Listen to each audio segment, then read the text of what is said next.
దేవుడు అర్థం కాకపోతే జీవితం వ్యర్థమవుతుందా? ఇది ఈరోజు బైబిల్లో నుండి మనం నేర్చుకోబోయే సంగతి. దేవుడు అర్థం కాకపోతే జీవితం వ్యర్థమవుతుందా? దేవుడును అర్థం చేసుకోలేనప్పుడు మనిషి తన జీవితకాలం 60-70 ఏళ్ళు ఈ భూమి మీద బ్రతికిన కాలం అంతా కూడా వ్యర్థమైపోతుంది అన్నది చివరికి మీకు అర్థమవుతుంది. దేవుడు అర్థం కాకపోతే జీవితం వ్యర్థమవటం ఏంటి? దేవుడిని నమ్ముకొని వారు చాలా బాగున్నారు కదా అని మీరు అనుకుంటారు. జాగ్రత్తగా వినాలి దేవుడి మాటలు. చాలా సందర్భాలు బైబిల్లో నుండి మీకు చూపిస్తాను. చాలా వాక్యాలు బైబిల్లో నుండి మీకు ఇప్పుడు చూపిస్తాను. దయచేసి అందరూ బైబిల్ తెచ్చిన వాళ్ళు బైబిల్ తెరచి చూడండి. బైబిల్ తెచ్చుకొని వాళ్ళు బైబిల్లో చదవబడుతున్న మాటలను జాగ్రత్తగా వినండి. మీ మనసును ఇక్కడే పెట్టండి. కొద్దిసేపు 1 గంట సేపు మీ మనసు ఇక్కడే ఉండాలి.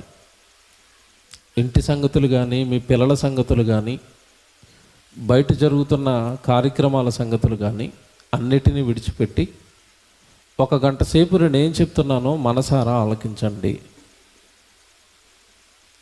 దేవుడు అర్థం కాకపోతే జీవితం వ్యర్థమవుతుందా అని ఎందుకు పెట్టాము అంటే, దేవుడిని అర్థం చేసుకోవటం ఏంటండి అన్న ఒక ఆలోచన మీకు ఉండొచ్చు. దేవుడిని అర్థం చేసుకోవాలా? దేవుడిని అర్థం చేసుకోకపోతే మా జీవితాలు వ్యర్థమైపోతాయా అని మీరు అనుకోవచ్చు. భూమి మీదండి ఏ మనిషిని మనం అర్థం చేసుకోకపోయినా మనకి పెద్దగా ప్రమాదం ఉండకపోవచ్చు, కానీ దేవుడిని అర్థం చేసుకోకపోతే మాత్రం ఖచ్చితంగా మన జీవితంలో ప్రమాదంలో పడిపోతుంది. ఉదాహరణకి మీకు ఒక విషయం చెప్తాను, మీకు అర్థం అవడానికి. వివాహం చేసుకున్న తర్వాత అండి భార్య భర్తలు ఇద్దరూ, ఆవిడ ఒక ఊరిలో పుడుతుంది, ఈయన ఒక ఊరిలో పుడతాడు.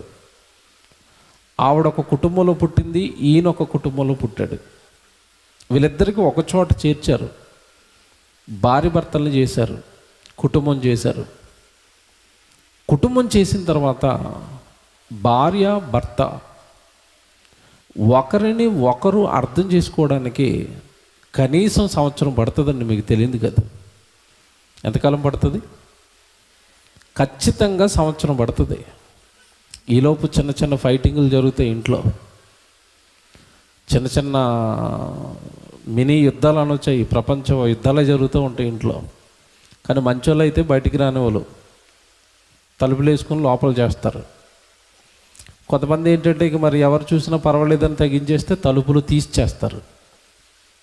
మొత్తం మీద యుద్ధాలు అయితే కామను. ఎంతకాలం? ఖచ్చితంగా సంవత్సరం పడుతుంది. ఈ లోపు సెట్ అయ్యానన్న వాళ్ళు ఎవరుంటే చేయొద్దండి. పెళ్ళైన 2 రోజే 3వ రోజే మా ఆయన నేను కలిసిపోయి అబ్బో చాలా ఆనందంగా ఉన్నామండి అన్న వాళ్ళు చేయొద్దండి. ఎవరు ఉండరండి. ఇది నాకు పెళ్ళయింది కదా, అనుభవం అనమాట ఇది. ఆవిడ మనసులో ఏముందో, ఎప్పుడు కోపడుతుందో, ఎప్పుడు మూతి పక్కకెడుతుందో, ఎప్పుడు నవ్వుతుందో తెలుసుకోవడానికి సంవత్సరం పట్టింది నాకు. మీకైనా అంతే. ఏది ఇస్తే సంతోషంగా ఉంటుంది, ఏది ఇస్తే కోపడుతుంది తెలుసుకోవడానికి టైం పట్టింది. అది అవతల ఆవిడ మనసు ఆ మనసులో ఏముందో తెలుసుకోవడానికి టైం పట్టింది. అలాగే నా మనసులో కొన్ని ఉంటాయి, అవి తెలుసుకోవడానికి ఆవిడకి టైం పట్టింది. ఒకలా అనుకుంది, నేను ఇంకొకలా ఉన్నాను. ఓరు బాబు ఇటు తేడా. తేడా అంటే నేను అనుకున్నట్టుగా కాదు, మరోలా ఉన్నాడు ఈయన. మనం అడ్జస్ట్ అవ్వాలన్నమాట, ఈయనకి నచ్చింది చేయాలన్నమాట అని ఆవిడికి నేను అర్థం అవ్వడానికి టైం పట్టింది. కొంచెం నెమ్మదిగా ఏం చేసామంటే అర్థం చేసుకోవడానికి ప్రయత్నించాం కాబట్టి కాపురం నడుస్తుంది.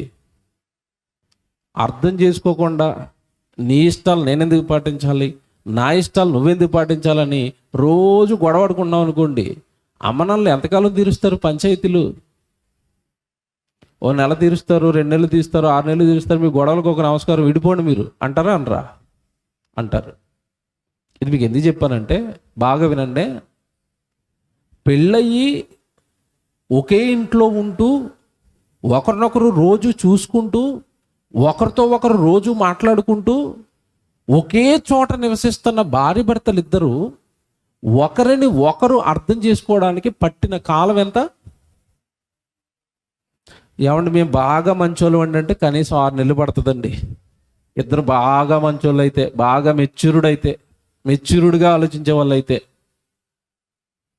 ఏమండి నీ పక్కనే నీతో పాటు రోజు ఉండే భార్యను అర్థం చేసుకోవడానికి నీకు అంతకాలం పడితే, కనబడకుండా పరలోకంలో ఉండి నీకు జన్మనిచ్చి నువ్వు పుట్టక మునిపై ఈ అనంత విశ్వాన్ని కట్టి నా మనసంతా బైబిలుగా నీ చేతుల్లో పెట్టాను, అది చదివితే నేను అర్థమవుతాను అన్నాడు దేవుడు.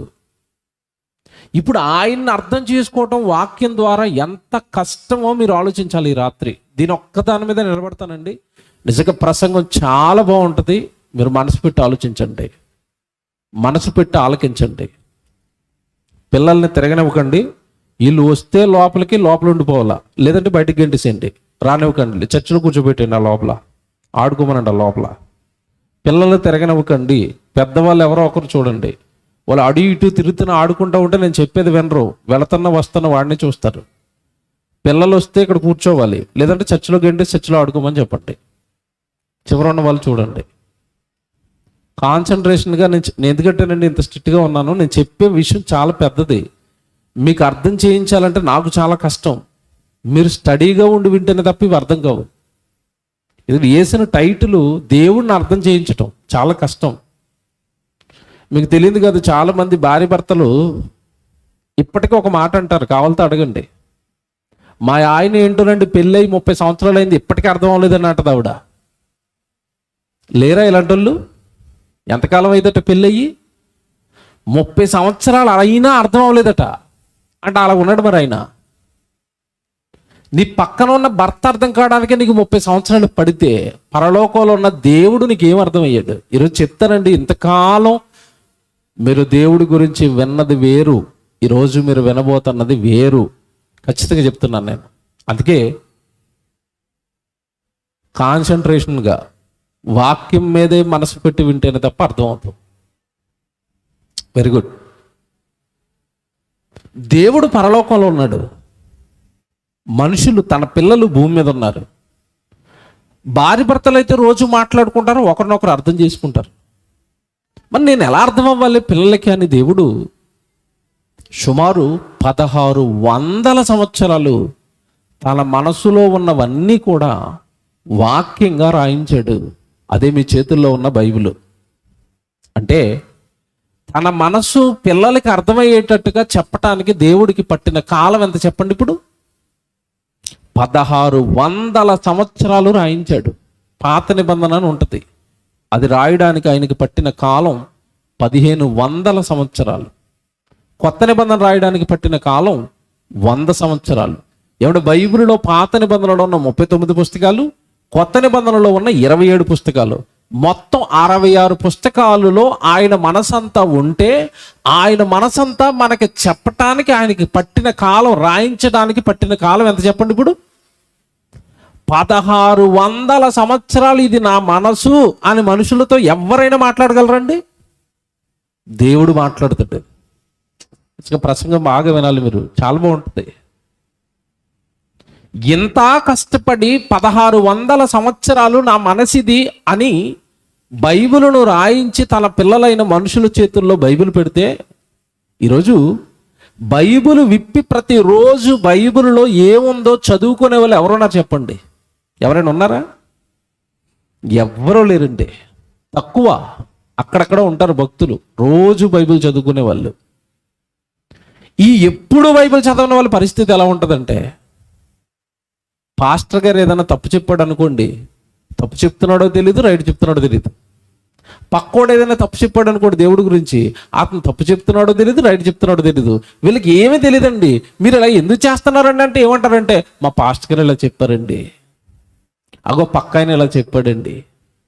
అంటే నిన్ను దేవుడు ఏం చేయమన్నాడో బైబిల్లో ఉంది, నువ్వు చదవవు, నువ్వు నేర్చుకోవు. అందుకే నీకు ఎప్పటికీ దేవుడి మనసు అర్థం కావటం లేదు. మళ్ళీ చెప్తున్నాను, మనకి బైబిల్ రాకపోతే మనల్ని పుట్టించిన దేవుడి మనసు ఏంటో మనకు అర్థమవుదండి. ఇలాంటి సభలు అనేకం జరగాలి. మీరు ప్రతిరోజు బైబిల్ దగ్గర కూర్చోవాలి, బైబిల్లో ఉన్న సంగతులు మీరు అర్థం చేసుకోవాలి. అప్పుడు కానీ బైబిల్ అనేది మీకు అర్థం కాదు. ఈ మధ్యకాలంలో నేను కాకినాడ వచ్చానండి. సుమారు 4 రోజులు వాళ్ళు మీటింగ్ పెట్టుకునండి. ఉదయం 10 గంటల నుంచి సాయంత్రం 5 గంటల వరకు బైబిల్ తరగతులు పెట్టారు. ప్రతిరోజు 4 గంటలు. ఆ 4 గంటలలో మాకు ధర్మశాస్త్రం నేర్పించండి, మొదటున్న పంచకాండాలు 5 కాండాలు మాకు నేర్పించండి అంటే ఆది కాండం నుంచి ద్వితీయోపదేశ కాండం వరకు ఉన్న సంగతులన్నీ నేర్పించడానికి ఉదయం నుంచి సాయంత్రం వరకు ప్రతిరోజు కూర్చుంటే పొడిగా పైపైన 5 పుస్తకాలు వాళ్ళకి నేర్పించారండి. మొదట 5 పుస్తకాలు: ఆది కాండం, నిర్గమకాండం, లేవేకాండం, సంఖ్యాకాండం, ద్వితీయోపదేశ కాండం. ధర్మశాస్త్రం అంటారు దీన్ని. మోషే ద్వారా ఇశ్రాయేలుకి ఇవ్వబడిన పంచకాండాలు అవి.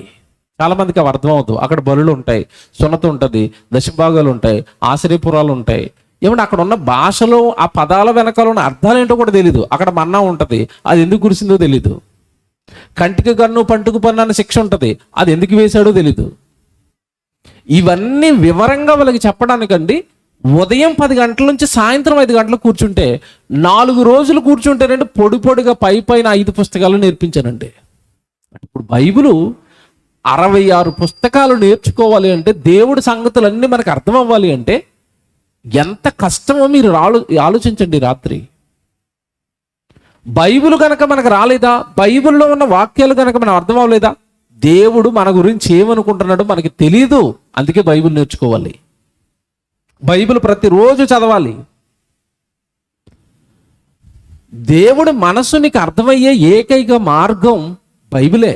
బైబిల్ చదివినా, బైబిల్ నువ్వు నేర్చుకున్నా నీకు మాత్రమే దేవుడు అర్థమవుతాడు. Very good. దేవుడు అర్థం కాకపోతే ఏంటండి ప్రమాదం అంటే, పిల్లల జీవితాలన్నీ నాశనం అయిపోతాయి. నాశనం అనగానే మీరు ఒక మాట గుర్తుపెట్టుకోవాలి. నాశనం అనగానే దేవుడిని నమ్మనివాడు, బైబిల్ చదవనివాడు బాగున్నాడు కదండి, చక్కగా సంపాదించుకుంటున్నాడు కదండి, ఇల్లులు కట్టుకుంటున్నాడు కదండి, పొలాలు సంపాదిస్తున్నాడు కదండి, ఆరోగ్యంగా ఉన్నాడు కదండి, ఆ ఆవిడ మొన్న నెక్లెస్ చేయించుకుంది కదండి అనుకుంటారు మీరు. నాశనం అయిపోతాయి అంటే అర్థం ఏంటంటే, భూమి మీద 60-70 ఏళ్ల ఈ బ్రతుకు కాలం ఏదైతే ఉందో దీంట్లో కాదు నేను చెప్పే నాశనం. దేంట్లోనే తెలుసా? మరణం తర్వాత ప్రతి మనిషికి బ్రతుకుంది, జీవితం ఉంది. ఈ భూమి మీద దేవుడి మనసు నీకు అర్థం అవ్వకపోతే, దేవుడి ఉద్దేశాలు నీకు అర్థం అవ్వకపోతే, మరణించిన తర్వాత తిరిగి లేవటం లేచే దాని విషయంలో నీకు ప్రమాదం ఉంది. మరణం తర్వాత ఏర్పడుతుంది ముప్పు. ఈ జీవితం బాగానే ఉంటుంది, బైబిల్ చదివినా బాగానే ఉంటుంది, చదవకపోయినా బాగానే ఉంటుంది, గుడికి వచ్చినా బాగానే ఉంటాం, గుడికి రాకపోయినా బాగానే ఉంటాం. అంతే కదండి. ఈరోజు గుడి ఉంది, చాలామంది రారు, పని చేసుకుంటున్నారు, వాళ్ళకి ఏమైనా నష్టం కలిగిపోయింది ఇప్పుడు మీరు అనుకుంటారు. అక్కడ కూర్చున్న వాళ్ళు నష్టం కలిగిందా లేదా అంటే, ఈ జీవిత కాలానికి ఏ నష్టం కలగలేదు, కానీ వాళ్ళకి ఏది నష్టం కలిగిందో తెలుసా? వాళ్ళ ఆత్మకి, ఆత్మీయ జీవితానికి, మరణం తర్వాత రాబోయే ఆ బ్రతుకుకి నష్టం కలిగింది దేవుడి సన్నిధికి రాకపోవటం వల్ల. ఎందుకంటే దేవుడు బైబిల్లో ఒక మాట అంటాడు, నా ఆవరణములో ఒక దినము గడుపుట 1000 దినముల కంటే శ్రేష్టం అన్నాడు కదా. ఒక్కరోజు దేవుడి సన్నిధిలో ఉంటే 1000 రోజుల జీతాన్ని నీకు ఇస్తాను అన్నాడు. ఈ రోజు మిస్ అయిపోయిన వాళ్ళందరూ కూడా ఆ జీతాన్ని పోగొట్టుకున్నారు. ఇది శరీరానికి వచ్చేది కాదు, దేనికి వచ్చేది? ఆత్మకు వచ్చేది. మరణం తర్వాత కనపడే జీతాలు ఇవన్నీ ఎవరు లెక్క పెట్టుకుంటాడు ఇప్పుడు? ఎవరికండి ఈరోజు లెక్కవి? అంటే దేవుడు ఎప్పుడైతే నీకు అర్థం అవ్వలేదో ఈ జీవితం ప్రమాదంలో ఉన్నట్టే, మరణం తర్వాత జీవితం కూడా ప్రమాదంలో ఉన్నట్టే. కాబట్టి దేవుడు ఎంత మంచోడు చెప్తాను మీకు. సహజంగానండి పిల్లలకి స్కూల్కి వెళ్ళరా అని చెప్పినా సరే వాడు స్కూల్కి వెళ్ళటం లేదనుకోండి, మీరు ఏం చేస్తారు చెప్పండి? వాడికి అర్థమయ్యేటట్టుగా చెప్పడానికి మీరు ఏం చేస్తారు? స్కూలుకు వెళ్లకుండా, ఏ చదువుకోకుండా రోడ్డు మీద రోడ్లు తవ్వుకొని ఇలా కష్టపడుతూ ఉంటాడు చూసారు, ఆ వ్యక్తిని చూపిస్తారు. చూపించి మీరు ఏమంటారు? ఒరే, చదువుకోకపోతే నువ్వు కూడా ఇలాగే అయిపోతావు. అది అలా కష్టపడి పని చేయవలసి వస్తుంది, నువ్వు చేయలేవురా, చదువుకుంటే మంచి ఉద్యోగం వస్తుందిరా.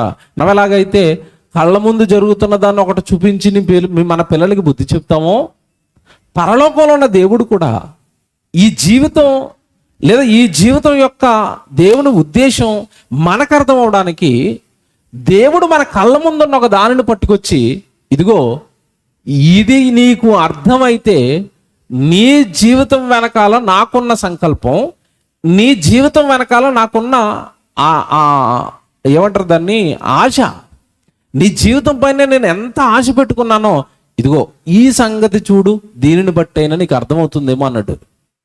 ఒక మాట చెప్తానండి, అది అర్థం అవ్వాలంటే ముందు మాట మీకు తెలియాలి. ఏంటది అంటే, మనిషి రోజు ఏమనుకుంటున్నాడు అంటే, నేను పుట్టాను, అమ్మ నాన్న నన్ను కన్నారు, పెరుగుతున్నాను, చదువుకుంటున్నాను, ఉద్యోగం చేశాను, పెళ్లి చేశాను, పిల్లల్ని కన్నాను, కాస్త ఏదో సంపాదించుకుంటున్నాను, నేను హాయిగా ఉన్నాను, సంతోషంగా ఉన్నాను, సుఖంగా ఉన్నాను అని అనుకుంటున్నారు తప్ప, అసలు మనం పుట్టడానికి, మనం పెళ్లి చేసుకోవడానికి, అవతల ఒక అమ్మాయి ఉండడానికి, మన ఇద్దరికి పెళ్ళైన ఏమంటే వీళ్ళిద్దరూ పెళ్లి చేసుకున్న తర్వాత వీళ్ళిద్దరికి పిల్లలు పుట్టడానికి, వీళ్ళ పిల్లలు వీళ్ళ కుటుంబం క్షేమంగా భూమి మీద గడవడానికి వెనకాల పని చేస్తున్నది ఎవరండి?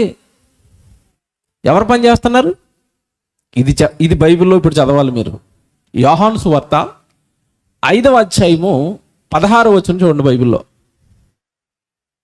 యోహాను సువార్త 5వ అధ్యాయము 16వ వచనం. బైబిల్ తీయండి అందరూ. యోహాను సువార్త 5వ అధ్యాయము 16వ వచనం.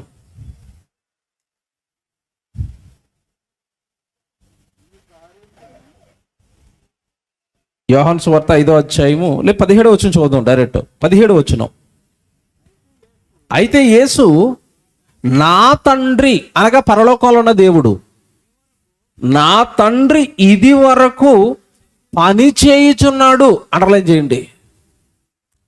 ఇది చివరిలో మళ్ళీ మిమ్మల్ని అడుగుతాను, తండ్రి ఏం చేస్తున్నాడట, దేవుడు ఏం చేస్తున్నాడట? పని చేస్తున్నాడు. వెంటనే యేసుప్రభు ఏమంటున్నాడు చూడండి, నా తండ్రి ఇది వరకు పని చేయుచున్నాడు, నేనును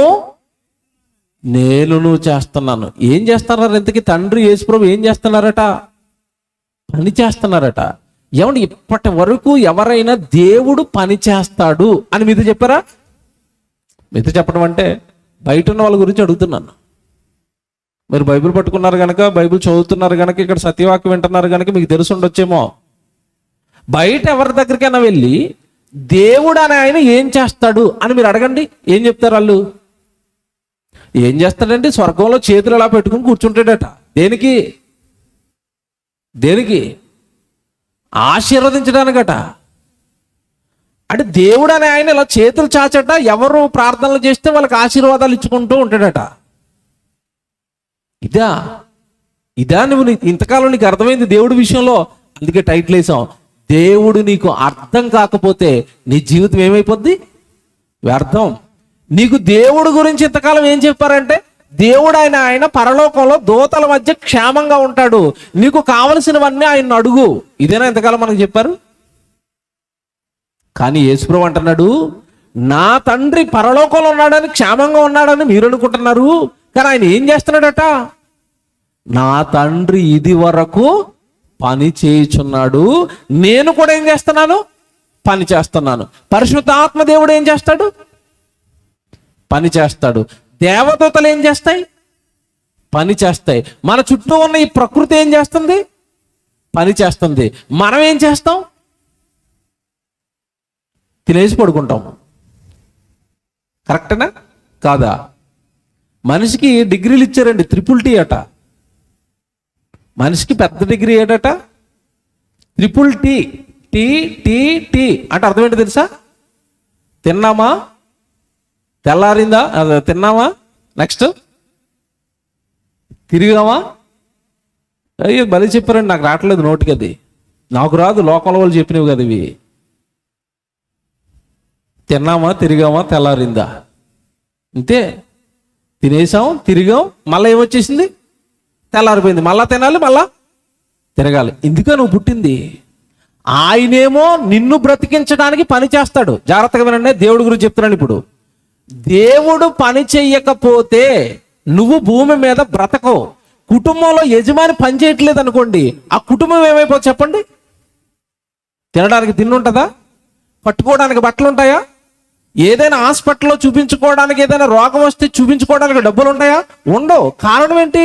యజమానుడు పని చేయటం లేదు, కుటుంబ యజమానుడు పని చేయటం లేదు. ఇంకెక్కడ కుటుంబానికి పోషణ? ఇది మీకు అర్థమైతే పరలోకంలో ఉన్న కన్న తండ్రి పని చేస్తున్నాడట. ఏంటయ్యా ఆయన చేసే పని అనేసరికి ఇప్పుడు మీరు ఏ కాలంలో ఉన్నారు చెప్పండి? ఏ కాలం ఇది? ఏ కాలం? శీతాకాలం. ఎలా వచ్చింది? ఎవరు తెచ్చారు? దేవుడు. నెక్స్ట్ వెంటనే ఏ కాలం వస్తుంది చెప్పండి? ఇది అయిపోగానే ఏ కాలం వచ్చేస్తుంది? వేసవకాలం. ఎవరు మారుస్తున్నారు? దేవుడు. ఆ వేసవకాలం అయిపోయిన తర్వాత మళ్ళీ కాలం ఏంటి? వర్షాకాలం. ఎవరు మారుస్తున్నారు? వర్షాలు రాకపోతే పంటలు పండవు, పంటలు పండకపోతే మన కడుపు నిండదు.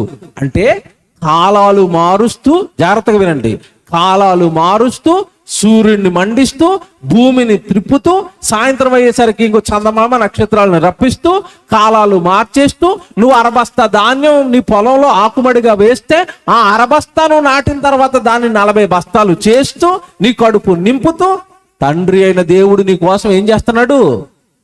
నా తండ్రి ఇది వరకు పని చేయుచున్నాడు. బాగా వినాలి బైబిలు. ఆయన పని చేస్తాడట. ఇంతకీ ఎవరి కోసమయ్యా మీరు పని చేస్తున్నారంటే ఎవరి కోసం ఈ పని అంతా? ఆయన కోసమా మన కోసమా? మన కోసం. ఇంతకీ తండ్రి అయిన దేవుడి పనిలో నుండి భూమి మీద మనకి ఆనందాలు కలుగుతున్నాయా, బాధలు కలుగుతున్నాయా? బాగా వినాలి. ఆయన పని చేయటం వల్ల మనం ఆనందంగా ఉన్నామండి, సంతోషంగా ఉన్నామండి. ఈరోజు మీరు ఏం కూర చేశారండి? సత్యబాబు గారు ఏం భోజనాలు? చికెన్ వేసారా? చికెన్ వేసారట. చికెన్ ఎంతమంది తిన్నారు చెప్పండి? ఆల్మోస్ట్ అందరు చికెన్ కూర లాగించి కూర్చున్నారు కదా ఇక్కడ. Very good. మీరు చికెన్ కూర తినాలి అంటే చచ్చిపోవడానికి అక్కడ కోడి ఉండాలి. అది చచ్చిపోతే నీ పొట్ట నిండింది ఈరోజు. అవునా? అసలు కోడిని తయారు చేసి నీ కడుపు నిండడానికి కోళ్లను భూమి మీద పెట్టింది ఎవరు చెప్పండి? దేవుడు. అంటే నువ్వు చికెన్ తిన ఆనందంగా ఉండాలి అని చికెన్ను తయారు చేసింది దేవుడు. జాగ్రత్తగా వినాలి నేను చెప్పేవి. భూమి మీద మనుషులు ఆయన పని చేయటం వల్ల సంతోషంగా ఉన్నారు. చికెన్ కూర తినేటప్పుడు ఎలా ఉంటుంది చెప్పండి మొహం? కాకరకాయ కూర తినేటప్పుడు ఎలా ఉంటుంది? కాకరకాయ ముందుకు వస్తే చాలా మంది అండి ఆ రోజు మొహం వికారంగా పెట్టేసి, ఇంకా తప్పదురా బాబు ఇక ఏదో ఒకటి తినాలన్నట్టుగా 4 ముద్దలు టకాటకేసి గిన్నె అలాగే ఇసిరి వెళ్ళిపోతూ ఉంటాడు. అదే చికెన్ కూర వండి చిల్లిగారు వేస్తే మొహం ఎలా ఉంటుంది? బల్బు వెలిగినట్టుగా, ఇదిగో ఈ బల్బు ఎలా వెలుగుతుందో అలా వెలుగుతుంది. ఇంకా చెప్పనా? వర్షాకాలంలో మన ఈస్ట్ గోదావరి రోజులు చేసుకున్న పుణ్యం అండి ఇది. ఈస్ట్ వెస్ట్లో వర్షాకాలంలో పులస దొరుకుతుంది. తెలుసా మీకు? ఏం దొరుకుతుంది? పులస. పులస కూర తిన్న వాళ్ళు ఇక్కడ ఎంతమంది ఉన్నారు చెప్పండి? తిన్నారా ఎవరైనా? బాబ్బా పులస ముక్క కాదు, పులిసేస్తే చాలండి అంటారు. అదంత టేస్ట్. ఏంటయ్యా దాని జీవితం? ఎలా దొరికిందయ్యా నీకు పులస అంటే? ఎక్కడో సముద్రంలో పుట్టిన చేప అండి అది, పులస కాదు. దాని ముందు పేరు విలస. సముద్రంలో పుడుతుంది అది, ఒక చేప. ఎప్పుడైతే వర్షాలు పడిపోయి ఇవన్నీ గోదావరిలోకి వెళ్ళి, గోదావరి అంతా వెళ్ళి సముద్రంలో కలుస్తుందో, దానికి నీళ్లు ఎదురొస్తున్నప్పుడు ఇలా ఎదురెత్తడం ఇష్టం దానికి. గోదావరి నీళ్లు సముద్రంలో కలుస్తుంటే సముద్రంలో పుట్టిన ఇది ఆ గోదావరి నీళ్లు తాగుకుంటూ ఎదురెదుకుంటూ ముందేమో అది తయారైనప్పుడు తెల్లగా ఉంటుందండి అది. ఈ గోదావరి నీళ్లు తాక్కుని సముద్రంలో పుట్టిన అది ఇదిగో యానం దగ్గరకో లేదంటే ఈ రావులపాలెం దగ్గరకో ఈ గోదావరిలోకి వచ్చేసరికి పులసగా మారిపోయి బంగారపు కలర్లో మారిపోయి అలా వలయగానే ఇలా పైకి వచ్చింది. ఎవడు ఎంత కమ్ముతారో మీకు తెలియదు కాదు కదా. ఎంత కమ్ముతారు పులస? 1000. ఇంత చిన్న చేప ఉందంటే 2000, 3000. ఎందుకయ్యా దానికి అంత ఖరీదంటే దాంట్లో ఏముంది? రుచి. రుచి అండి. పులస తినగానే ఎలాగుంటది? రుచి. అందుకే దీని గురించి సామెత పెడతారు. ఏం సామెత అంటే, ఈస్ట్ గోదావరిలో ఇక్కడ మాత్రం చెప్తారండి, పుస్తులు అమ్మేసైనా సరే ఏం కొనాలట? పులస కొనాలట. ఎందుకు కొంటాడు? పుస్తులు అమ్మేసైనా కూడా అదంత రుచిగా ఉంది. రుచి. ఏమండి, పులస తింటున్నప్పుడు రుచి రుచి రుచి అంటున్న ఈ ప్రపంచం అంత రుచిని నోట్లోకి వెళ్ళడానికి కారకుడు ఎవరు ఆలోచించిందా? పులస కూర ముందు పెట్టుకుని, దేవా ఏంటి దేవా మాకు మాత్రమే గోదావరికి ఇంత మంచి టేస్ట్ కలిగిన పులసనిచ్చారు దేవా స్తోత్రం అని ఒకడు అంటారా? అనరండి. ఏమంటే మటన్ తింటున్నావా, ఏమంటే రకరకాల పళ్ళు తింటున్నావా, ఇవన్నీ తింటున్నప్పుడు నువ్వు ఆనందంగా ఉండాలి అని బాగా వినాలి దేవుడి గురించి. నువ్వు ఆనందంగా ఉండాలి అని, నువ్వు సంతోషంగా ఉండాలి అని, నీ హృదయం సంతుష్టి సహితంగా ఉండాలి అని నీ కోసం పరలోకంలో ఉన్న కన్నతండ్రి ఏం చేస్తున్నాడు? పని చేస్తున్నాడు. చూస్తారా వచనం డైరెక్ట్గా? అపోస్తలుల కార్యాలు మీరు తీయండి. అపోస్తలుల కార్యాలు 14వ అధ్యాయానికి రండి. 17వ వచనం చూద్దాం. అపోస్తలుల కార్యాలు 14వ అధ్యాయము 17వ వచనం చూడండి అందరూ. అపోస్తలుల కార్యాలు 14వ అధ్యాయం 17వ వచనం. అయినను ఆకాశము నుండి మీకు వర్షమును ఫలవంతములైన ఋతువులను దయచేయుచు ఆహారమును అనుగ్రహించుచు ఉల్లాసముతో మీ హృదయములను నింపుచు. ఆహారం మీకు పెట్టడం వల్ల మీ అందరికి ఏమొచ్చిందట? ఉల్లాసం. ఈ ఉల్లాసాన్ని మీ హృదయాలలో నింపుతున్నది ఎవరట? దేవుడు. ఎంత బాగా రాశాడండి బైబిలు. ఋతువులను మారుస్తున్నాడట, కాలాలు మారుస్తున్నాడట. ఏమన్నా ఎప్పుడు వేసవకాలం ఒకటే చేసి వదిలేసాడు అనుకోండి దేవుడు, మన పరిస్థితి ఏంటి చెప్పండి? ఎండిపోవండి, చేపలు ఎండిపోయినట్టుగా, ఎండి చేపలు ఎండిపోయినట్టుగా. వేసవకాలమే ఉంటుంది ఎప్పుడు, పగపగ పగపగ పగపగ మండుతుంది. ఎంతకాలం బతుకుతాం చెప్పండి? మనం బతుకుతామా? చచ్చిపోవండి ఎప్పుడు వేసవకాలం ఉంటే. ఋతువులను మారుస్తున్నాడు. చేంజ్. వింటర్లోకి వచ్చాం. పేదవాడు ఏసీ ఎక్కడ పడుకున్నా చల్లగానే ఉంటుంది. పేదవాడు ఏసీ అండి, 3 నెలలు కూడా పేదవాడు ఏసీ చల్లగా ఎంత హాయిగా ఉంటది. పొద్దున్న 9 అయిపోయినా మెలుగురాదు. హాయి, చల్లదనం. వేసవకాలం వేడి మార్చేసాడు. మీకు ఋతువులను దయచేయచ్చు, ఆహారమును అనుగ్రహించుచు ఉల్లాసముతో మీ హృదయములను నింపుచు మేలు చేయుట చేత తనను గూర్చిన సాక్ష్యము లేకుండా చేయలేదని బిగ్గరగా చెప్పారు. మేలు చేస్తున్నాడట మనిషికి, దేవుడు మేలు చేస్తున్నాడట. ఎవడు ఇప్పుడు ఆహారం పెట్టడం, ఋతువులు మారటం ఎలా జరుగుతుంది అంటే ఆయన పని చేయటం వలన నీకు ఇవన్నీ వస్తున్నాయి. ఇప్పుడు మాట్లాడుతున్నాను. దేవుడు కష్టపడి పని చేస్తూ ఎవరిని ఆనందంగా ఉంచుతున్నాడు? మనల్ని. ఎవడు ఇంకో ఆనందం చెప్పనా మీకు? మీరు ఏ విషయంలో ఆనందపడకపోయినా ఈ విషయంలో మీరు చాలా ఆనందపడిపోతారు. ఏ విషయంలో తెలుసా? పిల్లల విషయంలో. ఇచ్చు బహుమానం అంటే ఆయన నీకు బహుమానాన్ని పెట్టి నేనేం చేశాడు? ఇప్పుడు సంతోష పెట్టాడు, ఆనంద పెట్టాడు. ఏ కన్న తల్లి కళ్ళైనా మీరు చూడండి, బాగా వినండి. ఏ కన్న తల్లి కళ్ళైనా మీరు చూడండి, ఆమెకి ఏది పెట్టినా ఏది కొన్నా ఆ కళ్ళు ఆనందంగా ఉండవు. కానీ ఆమె కన్న 4 పిల్లలు 5 పిల్లలు ఒకేసారి అమ్మా అన్నారు అనుకోండి, వచ్చి ఎలాగుంటది? కళ్ళలో వచ్చే ఆనందం వేరు, ఆ సంతోషం వేరు. ఎవరిచ్చారో నీకు ఈ సంతోషాలు, ఎవరిచ్చారో నీకు ఆనందాలు అంటే ఆయన పని చేస్తున్నాడు. నీవు కన్నావే, నీ పిల్లలు నువ్వు కన్నావు చూసారు, నీ కళ్ళ ముందు ఆడుకుంటున్నారు చూసారు నీ పిల్లలు, లేదా నిన్ను పోషిస్తున్నారు కదా, నిన్ను అమ్మా అని పిలుస్తున్నారు కదా. వాడు అమ్మా అనాలి అంటే వాడికి నోరు చేసింది ఎవరు చెప్పండి? దేవుడు. వాడు నోట్లో 4 పెట్టి మీ అమ్మను అమ్మా అంటారన్న అక్షరాలు నేర్పింది ఎవరు చెప్పండి? దేవుడు. అంటే దేవుడు అనే ఆయన ప్రతి క్షణం మనిషిని సంతోష పెడుతున్నాడండి. ఏమండి నిజంగా నేను చెప్తున్నాను కదండి, నేను ఇంటిని విడిచిపెట్టానంటే ఆదివారం రోజు సాయంత్రం మరలానే తిరిగి వెళ్ళేది ఆదివారం. అప్పటి వరకు పిల్లలతోనూ నా కుటుంబంతోనూ ఎవడ ఫోన్లో మాట్లాడుకోవడం తప్ప వాళ్ళు ఎలా ఉన్నారో తెలియదండి. ఆదివారం నేను డైరెక్ట్గా ఇంటికి వెళ్ళడానికి కుదరదు, డైరెక్ట్గా చర్చికి వెళ్ళిపోతాను. మధ్యలో ఒక చోట రెడీ అయ్యి ఎవడ నిజంగా చర్చిలో అందరినీ చూస్తాను, సంఘాన్ని ఆనందపడుతుంది. చివరిలో మా పిల్లలు వస్తారండి డాడీ అనుకుంటా. వాళ్ళని చూడగానే వారం రోజులకి చూశాను వీళ్ళని, ఎంత రిలాక్స్గా ఉంటుందో. చెయ్యలాగేసి అమ్మ బాగున్నావరా బాగున్నావా అని చూసారా. ఎంతమంది నా కళ్ళ ముందు కనపడుతున్నా వాళ్ళని చూసేసరికి నాకు స్పెషల్గా ఏదో ఆనందం. పిల్లల్ని చూడగానే మనకి ఏం కలుగుతుందండి? ఆనందం, సంతోషం. ఇవన్నీ వినండి, ఇవన్నీ నేను చివరిలో అడుగుతాను మళ్ళీ. తిండి పెట్టి ఆనంద పెడుతున్నాడు, ఋతువులను మార్చి ఆనంద పెడుతున్నాడు, మంచి భార్యనిచ్చి ఆనంద పెట్టాడు, మంచి భర్తనిచ్చి ఆనంద పెట్టాడు, నీ గర్భాలను పండించి పిల్లలనిచ్చి ఆనంద పెడుతున్నాడు, సంతోష పెడుతున్నాడు.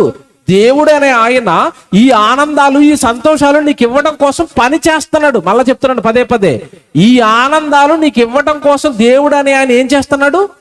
పని చేస్తున్నాడు. ఎవడు? తల్లి గర్భంలో బిడ్డ 9 నెలలు ఉంటాడు. ఎందుకు ఉంటాడు చెప్పండి? 9 నెలలు ఎందుకు ఉండాలి? 3 నెలలు బయటకు తీసేమన్నాడు ఎవరినైనా ఆపరేషన్ చేసి. ఆ బిడ్డ బ్రతుకుతాడా? ఆ బిడ్డ మాట్లాడతాడా? ఆ బిడ్డ నడుస్తాడా? నడవడు. 9 నెలలు కూడా అక్కడ ఎందుకు ఉంటున్నాడు అంటే, 9 నెలలు తండ్రి అయిన దేవుడు ఆ బిడ్డకి ఏం బిగిస్తున్నాడు అంటే అవయవాలు బిగిస్తున్నాడు. కన్ను, కాళ్ళు, ముక్కు, నోరు, ఇవన్నీ లోపలున్న అంతర ఇంద్రియాలు, గుండె, జీర్ణాశయం వ్యవస్థలు ఉన్నాయి కదా, ఆ వ్యవస్థలన్నిటిని ఒకదానితో ఒకటి కోఆర్డినేషన్ చేయించి పని చేసుకునేలాగా సిస్టమ్ అంతా ఒకసారి రన్ చేసిన తర్వాత తల్లి గర్భంలోనే నీ సిస్టమ్ రన్ చేస్తాడు. పెద్ద ప్రయోగ ద్వారా వాడికి కావాల్సిన ఎనర్జీ అంతా వాడి పొట్టలోకి పంపించి అవయవాలన్నీ సెట్ చేసి వీడు రైట్ అనుకున్న తర్వాత ఒకనొకనాడు భూమి మీదకి వాడిని చేతుల్లోకి పంపిస్తున్నాడు డెలివరీ రూపంలో. అంటే బిడ్డ మాట్లాడుతున్నాడు, బిడ్డ నిన్ను అమ్మ అంటున్నాడు, బిడ్డ విషయంలో నువ్వు సంతోషపడుతున్నావు అంటే వాడికి అవయవాలు కట్టే పని నీదా దేవుడిదా? ఎవరు చెప్పండి? ఆ పని దేవుడిది. జాగ్రత్తగా వినండి. దేవుడు పనితో నీకు సంతోషం, నీకు ఆనందం. ఇది పక్కకు పెట్టండి ఇప్పుడు వరకు నేను చెప్పిందంతా. ఇప్పుడు ఈ మానవాళికి దేవుడు ఒక ప్రశ్న వేస్తున్నాడు బైబిల్లో. నేను ఇంత చేస్తున్నాను, వాళ్ళని సంతోషపెట్టడానికి నేను ఎన్నో త్యాగాలు చేస్తున్నాను, వాళ్ళని సంతోషపెట్టడానికి నేను ఎన్నో పనులు చేస్తున్నాను. ఇంకో మాట అడుగుతాను నేను మిమ్మల్ని. ఈరోజు మనం గాలి పీల్చుకుంటున్నాం కదా, గాలి పీల్చుకుంటున్నారా? అందరూ పీల్చుకుంటున్నాం. గాలి ఎక్కడది? మీరు ఎప్పుడైనా ప్రశ్నించుకున్నారు? గాలి ఎక్కడది చెప్పండి. ప్రధానమంత్రి గారు ఏమన్నా గాలి తయారు చేసి భారతదేశం మీదకి వదులుతారా? వదలరు. మీ రాష్ట్ర ముఖ్యమంత్రి గారు ఏమైనా గాలి తయారు చేసి రాష్ట్ర ప్రజలందరికీ విడుదల చేస్తున్నారా? లేదు. గాలి అనేది అలా ఉండిపోయిందని మనం అనుకుంటున్నాం. గాలి గురించి ఒక మాట చెప్పనా? బైబిల్ తీయండి. చాలా మందికి తెలియని సంగతి ఏంటంటే, నువ్వు ప్రతిరోజు నీ ముక్కు ఎక్కడికి వెళుతుంటే అక్కడికి వస్తున్న గాలి దానికది పుట్టింది అనుకున్నారేమో ఇంతకాలం? నో. నీకు సరిపడా ఆక్సిజన్ని దేవుడు తయారు చేస్తున్నాడు. బైబిల్ చూస్తారా? వాటి వండర్ఫుల్ బైబిల్ అండి. ఈ సమాజంలో ఉన్న ప్రతి ప్రశ్నకు సమాధానం చెప్పగలిగిన శక్తి బైబిల్కి ఉంటుంది. కీర్తనల గ్రంథం మీరు తీయండి. అసలు గాలి గురించి అసలు ఈ సమాజానికి తెలియని సంగతి చెప్పాడు దేవుడు. కీర్తనల గ్రంథం 135వ కీర్తన 7వ వచనం మీరు చూడండి. కీర్తనల గ్రంథం 135వ కీర్తన 7వ వచనం. కీర్తనల గ్రంథం 135:7 అండి. భూ దిగంతముల నుండి ఆవిరిని ఎక్కచేయువాడు ఆయనే, వాన కురియునట్లు మెరుపు పుట్టించువాడు ఆయనే. చూసారా? ఆయనే. ఈ పదాలు చూసారా? ఆయనే. మెరుపు నేను తయారు చేసి పుట్టించాను, మెరుపుని నేను ఆకాశంలో పెట్టాను అన్నవాడు ఎవడో లేడు భూమి మీద. ఈయన అంటున్నాడు, అదిగో నీకు వర్షం వచ్చే ముందు మేఘాలలో మెరుపులు కనపడతాయి కదా, ఆ మెరుపు నేనే పెట్టాను అక్కడ. ఎలక్ట్రికల్ షాక్ అది. ఆ షాక్ తగలగానే మేఘం కరిగిపోయి వర్షంగా నీ ముందు పడిపోవాలి కదా. ఈ బైబిల్ అండి. శాస్త్రానికి తెలియని సంగతులు మీకు ఎంత బాగా చెప్తున్నాడు చూడండి దేవుడు. అసలు మెరుపు ఎందుకు వస్తుంది మేఘాలలో అంటే ఎవరికి తెలియదు వర్షాకాలంలో వచ్చే మెరుపుల గురించి. ఆ మెరుపు మేఘానికి ఎలక్ట్రికల్ షాక్ అది. అది తగలగానే ఆ నీళ్ల సంచిలాగా ఉన్న మేఘం షాక్ తగలగానే ఆ నీళ్ళన్ని అలాగ వదిలేస్తుంది. అప్పుడు నీ ఇంటి ముందు నీ పొలంలోనూ ఏం పడిపోద్ది? వర్షం పడుతుంది. ఎంత బాగా చెప్తున్నాడండి. భూదిగంతముల నుండి ఆవిరిని లేవజేయువాడు ఆయనే, వాన కురిగినట్లు మెరుపులు పుట్టించువాడు ఆయనే. తర్వాత చూడండి, వర్షం అయిపోయింది, ఆవిరైపోయింది. ఆ తర్వాత అది ఏం చెప్తున్నాడు తర్వాత మాటలో? తన నిధులలో నుండి. అండర్లైన్ చేసుకోండి పదం. ఇది అసలు ఈ పదం ఉందని కూడా చాలా మందికి తెలీదు. తన నిధులలో నుండి గాలిని ఆయన బయలు వెళ్ళ చేయును. గాలి ఎక్కడి నుంచి వస్తుంది ఇప్పుడు?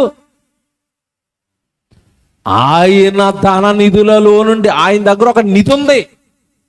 ఆ నిధిలో నుంచి, ఆయన దగ్గర నుంచి గాలి బయలుదేరి నీ ముక్కులోకి వచ్చింది.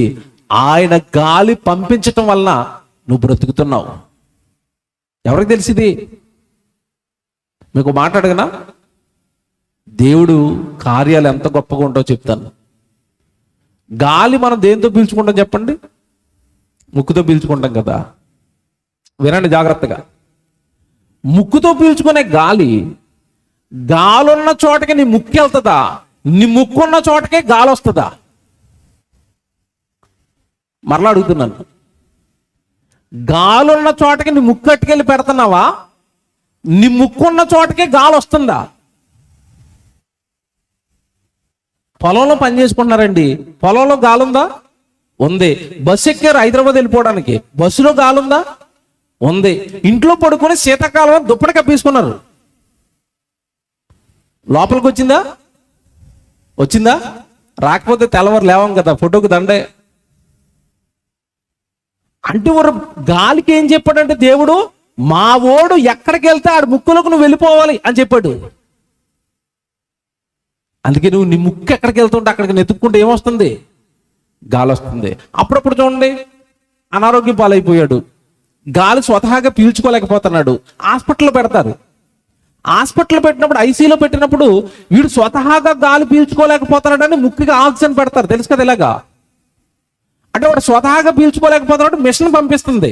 నేను అడుగుతున్నాను, ఇప్పుడు ఆ మిషన్ పంపించే గాలి ఒక్కసారి మిషన్ మాస్క్ ఇలా తీసాడు అనుకోండి, పేషెంట్ ఏమైపోతాడు?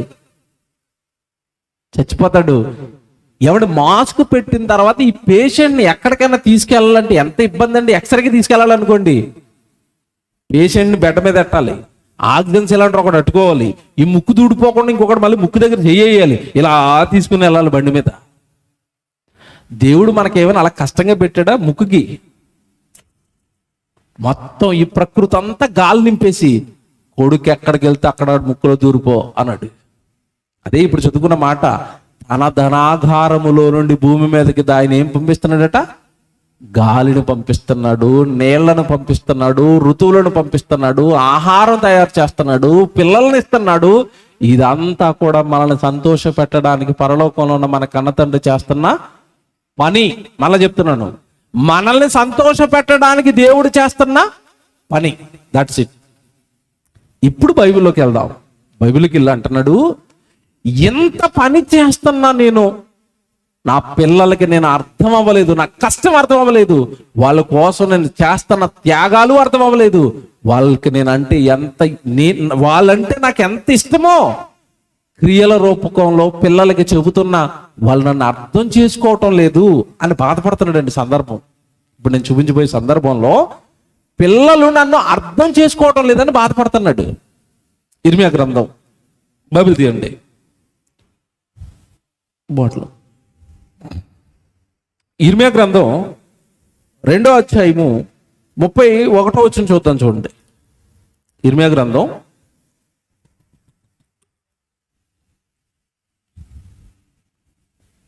అందరు తీసుకోండి బైబిల్. ఇర్మియా గ్రంథం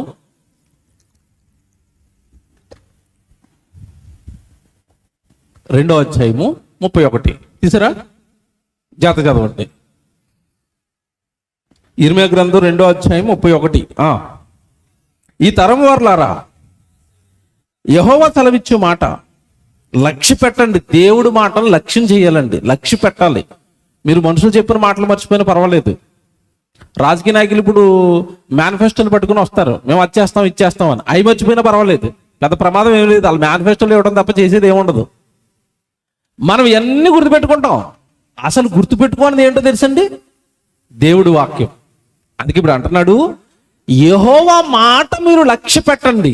ఏం చెప్తారయ్యా మీరు అంటే ఇప్పుడు అంటున్నాడు, చూడండి జాగ్రత్తగా వినండి. నేను ఇశ్రాయేలులకు అరణ్యము వలెనైతినా, గాఢాంధకర దేశము వలెనైతినా, మేము స్వేచ్ఛగా తిరుగులాడవారమైతిమి, ఇకను నీ యొద్దకు రామని నా ప్రజలు ఎలా చెప్పుచున్నారు. మనుషులు ఏమంటున్నారట? మేము స్వేచ్ఛగా తిరుగుతున్నాము, నీ దగ్గరికి రావడానికి మాకేం లేదు, టైం లేదు. మేము స్వేచ్ఛగా తిరగాలి కదా, మేము హాయిగా తినాలి కదా, మేము సంతోషంగా ఉండాలి కదా, మేము ఆనందంగా ఉండాలి కదా. మీరు మాట్లాడితే నీ దగ్గరికి రా అంటున్నావు ఏంటి? నువ్వు ఆదివారం రా అంటున్నావు, ప్రార్థనకి రా అంటున్నావు, సభలకి రా అంటున్నావు, సువార్తకి వెళదాం రా అంటున్నావు, ప్రతిసారి నీ పనికి మమ్మల్ని ఎందుకు పిలుస్తున్నావు? బాగా వినాలి ఇది. మేము స్వేచ్ఛగా తిరుగులాడవారమైతిమి అన్నాడు చూసారా. మేము స్వేచ్ఛగా తిరుగుతాం, ఇకను మేము నీ యొద్దకు రాము అంటున్నారట. ఆ విషయంలో బాధపడిన దేవుడు, మీరు అక్కడ చదువుకున్న ప్రారంభంలో ఏమన్నాడు అంటే, నేను ఇశ్రాయేలునకు అరణ్యము వలెనైతినా అన్నాడు కదా. అంటే ఆ మాటకు అర్థం తెలుసండి. నా ప్రజలకు నేను అరణ్యంలాగా అయిపోయానా అంటే అర్థం ఏంటంటే, అరణ్యం అనేది గజిబిజిగా ఉంటది. ఏమైనా అర్థమవుతుందా? పొలం ఎలాగ ఉంటుంది, అడవి ఎలాగ ఉంటుంది? మీరు చెప్పండి. పొలం ఎలాగ ఉంటుంది? నీట్గా ఉంటుంది, అర్థమయ్యేటట్టుగా ఉంటుంది. అడవి ఎలాగ ఉంటుంది? అర్థం కాదు. అలా నేను ఏమైనా నా పిల్లలకి అర్థం కాకుండా పోయానా? నేను అర్థం అవటం లేదా? నా మాటలు అర్థం అవటం లేదా? నేను వాళ్ళని కన్నాను అని చెప్పాను, అర్థం అవటం లేదా? వాళ్ళకి ఋతువులను ఇస్తున్నాను అని చెప్పాను, అర్థం అవటం లేదా? ప్రతి సంవత్సరం వర్షాన్ని పోసుకొని నీళ్లు త్రాగుతున్నారు, పంటలు పండించుకుంటున్నారు, తింటున్నారు, నేను అర్థం అవ్వలేదా? పిల్లల్ని ఇచ్చాను, ఆ పిల్లలతో ఆడుకుంటున్నారు, నేను అర్థం అవ్వలేదా? ఆ పిల్లలకి తల్లి గర్భంలో అవయవాలు నేనే కట్టాను అని బైబిల్లో రాశాను, అర్థం అవ్వలేదా? ఎవరు అర్థం అవ్వలేదట ఇంతకీ? దేవుడు అనే ఆయన అర్థం అవ్వలేదట మనిషికి. జాగ్రత్తగా వినండి. దేవుడు అనే ఆయన మనిషికి అర్థం అవ్వలేదట. ఎలా మారిపోయాడట? గాఢాంధకార దేశంలో మారిపోయానా, అరణ్యంలో మారిపోయానా అంటున్నాడు. కాబట్టి గాఢాంధకార దేశం అంటే అర్థం ఏంటి తెలుసా? అంధకారం అంటే అర్థం ఏంటి? చీకటి. గాఢాంధకారం అంటే భయంకరమైన చీకటి. నేనేమైనా ప్రజలకి గాఢాంధకార దేశంలాగా అయిపోయానంటే, నేనేమైనా నా పిల్లలకి కనబడటం లేదా? కనబడ్డాడు దేవుడు, కనబడటం లేదా? దేవుడు కనబడకపోవచ్చు కాక దేవుని అదృశ్య లక్షణములు ప్రతిరోజు మనల్ని తాకుతున్నాయి. తాకట్లేదా? సృష్టిలో ఉన్న ప్రతి లక్షణము ఎవరి లక్షణం చెప్పండి? దేవుళ్ళలోనిది. సూర్యుడు మండుతున్నాడు, నిత్యశక్తి దేవుళ్ళలోనిది. ఒక ఆవు నీకు పాలిస్తుంది గడ్డి తినేసి, నువ్వు పడేసింది తినేసి, అది దైవత్వం, ఇవ్వటం, ప్రేమ, అది దేవుని యొక్క లక్షణం. ఇవన్నీ కళ్ళ ముందు కనబడుతున్నా, నా కష్టం కనబడుతున్నా, నా పనితో వాడు పెరుగుతున్నా, నేను అర్థం అవ్వలేదేంటి? నేను కనబట్టలేదు అంటున్నాడు ఏంటి? నన్ను ప్రేమించటం లేదేంటి? నా దగ్గరకు రానంటున్నాడు ఏంటి? ఎంత బాధపడుతున్నాడండి దేవుడు. ఇక్కడున్న మిమ్మల్ని అందరిని ప్రశ్న అడుగుతాను, జాగ్రత్తగా వినండి. మేము స్వేచ్ఛగా తిరుగులాడవారమైతిమి, మీ వద్దకు ఇకను మేము రాము అంటున్నారట ప్రజలు. నేను మిమ్మల్ని అడుగుతున్నాను, సభలో ఉన్న వాళ్ళని, మీరు ఎప్పుడైనా అన్నారా దేవుడి దగ్గరకు మేము రాము అని? అన్నారా? బాగా ఆలోచించుకుని చెప్పండి, అన్నారా లేదా? అనలేదా? ఏదో చెప్పండి, అన్నామనో అనలేదనో. అనలేదా? మీరు అంటారు, మీరు అంటారు. ఎప్పుడు అంటారో తెలుసా? ఈరోజు ఇక్కడ మీటింగ్ ఉంది కదా, ఇదే రోజు సాయంత్రం మీ చుట్టాల పెళ్ళి ఉంది. అప్పుడు మీరు ఏమంటారు? చుట్టాల పెళ్ళా దేవుడి మీటింగా? ఆ రోజు మీరు ఏమంటారు చెప్పండి నాకు? ఆల్వేస్ పెళ్ళే. ఎందుకంటే వాళ్ళు బాధపడతారు పెళ్ళికి వెళ్ళకపోతే, మీటింగ్ వెళ్ళకపోతే. దేవుడికి బాధ. ఊరుకోండి, ఆశీర్వదింత అలాగ చేయెత్తుకుని ఉన్నాడు పైన ఆయన. అంతే కదా మనకు అర్థమైంది దేవుడి గురించి. అందుకే అంటున్నాను, దేవుడు అర్థం అవ్వలేదు. మళ్ళీ చెప్తున్నాను, అసలు నర సమాజానికి దేవుడు సున్నితమైన మనసు అర్థం అవ్వలేదు. పెళ్లికి వెళ్ళకపోతే వాళ్ళు బాధపడతారట, గుడికి వెళ్ళకపోతే దేవుడు బాధపడతాడా? ఆలోచించారు ఎప్పుడైనా? మనిషి ఆలోచిస్తాడండి. ఆయన బాధపడతాడేమో, ఆయన కోపపడతాడేమో, ఆయన నా మీద ఏమైనా అలుగుతాడేమో, నా నుంచి, నా ప్రార్థన నుంచి ముఖం ఏమైనా తిప్పేసుకుంటాడేమో. నేను గుడికి వెళ్ళాలి కదా, ఇదేంటి పెళ్లికి వెళ్ళిపోతున్నాను? నేను గుడికి వెళ్ళాలి కదా, ఇదేంటి ఇంట్లో పడుకుంటూ టీవీ చూస్తూ ఉండిపోయాను? నేను గుడికి వెళ్ళాలి కదా, ఇదేంటి పనికి వెళ్ళిపోయాను? ఆయన బాధపడతాడేమో, ఎవరైనా ఆయన బాధపడతాడేమో అంటారండి? అంటారా? చాలా మందిని చూస్తాను కదండి నేను. బాగా వినండి, ఇప్పుడు ఈ ప్రార్థనకు వస్తూ కూడా మీరు చాలా మందికి చెప్పుంటారు, ప్రార్థనకి వెళ్దాం రా అక్క, ప్రార్థనకి వెళ్దాం రా చెల్లి, ప్రార్థనకి వెళ్దాం తమ్ముడు అని మీరు పిలిచుంటారు. వాళ్ళు రారు. ఇప్పుడు రేపు పొద్దున్న వెళ్ళి కారణం అడగండి. రాత్రి మీటింగ్ ఎందుకు రాలేదని అడగండి. ఏం కారణం చెప్తారు దేశాల్లో? పెద్ద పెద్ద చెప్తారా, చిన్నవి చెప్తారా? వద్దాం అనుకున్నానక్క, రెడీ అవుతున్నాను, ఎందుకు అప్పుడే కొంచెం నీరసంగా అనిపించి మంచం మీద పడుకుండిపోయాను. ఏమొచ్చిందట? నీరసం వచ్చి మంచం మీద పడిపోయింది. జాగ్రత్త ఏమనండి, ఈ రోజు మీటింగ్కి రావడానికి ఆవిడకి నీరసం వచ్చి మంచం మీద పడిపోయింది. రేపు తెల్లవారి రాజమండ్రిలో పెళ్ళి ఉంది, వెళ్ళిపోతే వెళ్దా? బాగా అర్థమవుతుందా? వెళతారా వెళ్ళరా? వెళతారు. అంటే మనకి ఏమర్థమైందంటే, దేవుడు ఎటుపోయినా పర్వాలేదు, మనుషులు మాత్రం బాధపడకూడదు. నా నిమిత్తము తల్లినైనను, తెలుసా ఇది రెఫరెన్స్? తెలీదా? తండ్రినైనను, ఏమంటే అన్నదమ్ములనైనను, అక్క చెల్లెండ్రినైనను, భూములనైనను, ఇళ్ళనైనను, పిల్లలనైనను. బా, ఏం రాసిడండి ఆయన. ఆయన చాలా కలలు కన్నాడు, అవి మనం ఎక్కడ నెరవేరుతాం? ఆ భక్తికి మనం ఇప్పుడు వస్తాం.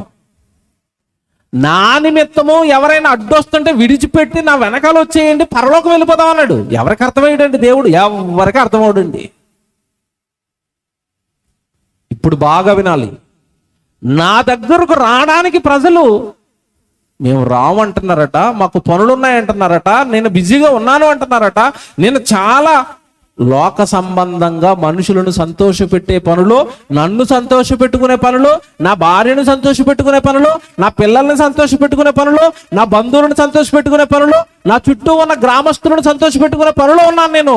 మీ దగ్గరకు వచ్చేంత ఖాళీ నాకు లేదంటున్నారట. అంటే ఇలా అంటున్న వారికి దేవుడు అర్థమయ్యాడా? అర్థం అవ్వలేదు. ఇప్పుడు వస్తున్నాను, అసలు మెసేజ్లోనికి ఇప్పుడు వస్తున్నానండి. బాగా వినండి. పెళ్ళికి వెళ్ళకపోతేనో, కార్యక్రమానికి వెళ్ళకపోతేనో, ఏదో ఏమండి మా కుటుంబం దగ్గరికి వెళ్ళకపోతేనో ఎవరో బాధపడతారు, ఎవరో బాధపడతారు, ఎవరో బాధపడతారు, వాళ్ళని సంతోష పెట్టాలి, వాళ్ళు ఆనంద పెట్టాలి అన్నావు. ఇప్పుడు అడుగుతున్నాను, జాగ్రత్తగా వినండి. తెలుసో తెలియకో ఏదో తప్పు జరిగి నీ 2 కిడ్నీలు పోయాయి, మంచం మీద పడ్డావు. మంచం మీద పడిపోయిన తర్వాత డాక్టర్ గారు చేతులు ఎత్తేశారు. ఎందుకంటే అవయవాలు ఎవరు చేశారు? దేవుడు చేశాడు. పోతే ఎవరు బాగు చేయాలి? మళ్ళీ ఆయన బాగు చేయాలి. డాక్టర్ గారు చేతులు ఎత్తేశాడు. ఇప్పుడు నీ జీవితకాలం అంతా ఎవరినో సంతోషపెట్టడానికి తిరిగావు కదా, వాళ్ళు వచ్చి నీ కిడ్నీలు బాగు చేస్తారా? చెప్పండి. ఇప్పుడు బాగు చేస్తారా? బాగు చేయరు. అప్పుడు నువ్వేమంటావు? అప్పుడు ఎవరు జ్ఞాపకం వస్తారు? అప్పుడు నీకు ఎవరు కావాలి? ఎవరు కావాలి? అప్పుడు దేవుడు కావాలి. ఓకే, బాగా వినండి. కష్టం వచ్చినప్పుడు, బాధ వచ్చినప్పుడు, కన్నీరు వచ్చినప్పుడు మనకు ఎవరు కావాలి? దేవుడు కావాలి. సంతోషం వచ్చినప్పుడు, ఆనందం వచ్చినప్పుడు, సుఖంగా ఉన్నప్పుడు ఎవరు కావాలి? ఎవరు కావాలి? మా అక్క కావాలండి, మా బంధువులు కావాలండి, స్నేహితులు, ఫ్రెండ్స్ అండి, నా డియర్ అండి, నీరండి. అబ్బా, ఈ డియర్లు నియర్లు నీకు కష్టం రాగానే గాలికి పొట్టెగిరినట్టుగా ఎగిరిపోతారు, నీకు తెలీదు. అనుభవించిన అడిగేళ్ళు చెప్తాడు. మనుషులను నమ్ముకొని మనుషులను సంతోషపెట్టడానికి, ఎవడి లోకంలో తాను సంతోషపడడానికి దేవుడికి అన్యాయం చేస్తున్న ఏకైక జీవి ఏదైనా ఈ భూగోళంలో ఉందంటే అది మనిషే. ఏ జీవి దేవుడికి అన్యాయం చేయదండి. గేదెని పాలివ్వమని పుట్టించాడు, అది నువ్వు ఏ తిండేసినా పాలిస్తుంది. తిరగబడింది ఎప్పుడైనా? తిరగబడదు. మీ ఇంటి ముందున్న కుక్క, ఈయన మా బాస్ అని తన ప్రాణాలకు తెగించి నిన్ను కాపాడుతుంది. నువ్వేమేస్తావు దానికి? మాంసమా? మిగిలిపోయిన ఎముకల? చూసారా, అవి నీతి కలిగినవి. యజమానుడు పెట్టినా పెట్టకపోయినా నా యజమానుడిని నేను సంతోషపెట్టాలి. ఇప్పుడు మనుషులకు యజమానుడు ఎవరు చెప్పండి? మన బాస్ ఎవరు? మీకు విషయం తెలుసో లేదో, మనందరికి బాస్ ఉన్నాడు. ఆయన ఎవరో తెలుసా? యజమానుడు. శరీరం ఎవరు చెప్పండి? దేహం ఎవరిది? ఈ దేహము దేవుని వలన మీకు అనుగ్రహింపబడి, బైబిల్లో ఉందా? అంటే దేహం ఎవరిది? దేవుడిది. ఆ లోపల ఉన్న ఆత్మ ఎవరిది? దేవుడిది. మీరు పీల్చుకుంటున్న గాలి ఎవరిది? దేవుడిది. నీళ్ళు ఎవరివి? దేవుడిది. మీరుంటున్న ఈ భూమి ఎవరిది? దేవుడిది. పైనుంచి పడుతున్న ఇవి ఆకాశము, అందులో ఉన్నవి వర్షాలన్నీ ఎవరివి? దేవుడివి. ఇవన్నీ దేవుడు అయినప్పుడు ఏమంటే మన బాస్ ఎవరు చెప్పండి? ఎవరు? దేవుడు. ఇప్పుడు మిమ్మల్ని మాట్లాడుతాను. మీలో చాలా మంది ఉద్యోగాలు చేస్తూ ఉంటారు. మీరు ఉద్యోగాలు చేస్తున్నప్పుడు మీ యజమానుడిని మీరు ఉద్యోగం చేస్తున్నప్పుడు ఏం చేయాలి? ఏం చేయాలి? అతడు చెప్పింది చేసి అతన్ని మీరు ఏం చేయాలి? సంతోష పెట్టాలి. బైబిల్లో మీరు చాలా కాలం ఒక రెఫరెన్స్ చదివారు, నేను ఓపెన్ చేస్తాను ఇప్పుడు. అది దేవుడు అనే ఆయన ఈ ప్రపంచానికి ఎలాగ అర్థమయ్యాడంటే, ఎలా అర్థం చేసుకున్నారు దేవుడిని అంటే, దేవుడు అనగానే కష్టాలు చెప్పుకునే ఆయన. అంతేనా? దేవుడు అంటే ఎవరు? కష్టాలు చెప్పుకునే ఆయన, బాధలు చెప్పుకునే ఆయన, మనకు వచ్చిన వేదనలు చెప్పుకునే ఆయన, మనుషులు ఎవ్వరూ తీర్చలేని సమస్యలు తీర్చే ఆయన ఎవరు? దేవుడు. ఇప్పుడు బైబిల్ ఓపెన్ చేయండి, బైబిల్ ఓపెన్ చేయండి. కేవలం దేవుడికి నేను బాధలు మాత్రమే చెబుతాను, కష్టాలు మాత్రమే చెబుతాను అన్న వాళ్ళ గురించి బైబిల్లో దేవుడు ఏమి రాయిస్తున్నాడో చూడాలి ఈ రాత్రి. యోబు గ్రంథం తీయండి అందరూ. యోబు గ్రంథం 27వ అధ్యాయం చూడండి. అందరు తీయండి. ఈ మాట కొంచెం కష్టం, ఇది అర్థం చేసుకోవాలి. యోబు గ్రంథం 27వ అధ్యాయము 8వ వచనం తీయండి అందరూ. యోబు గ్రంథం 27వ అధ్యాయము 8వ వచనం.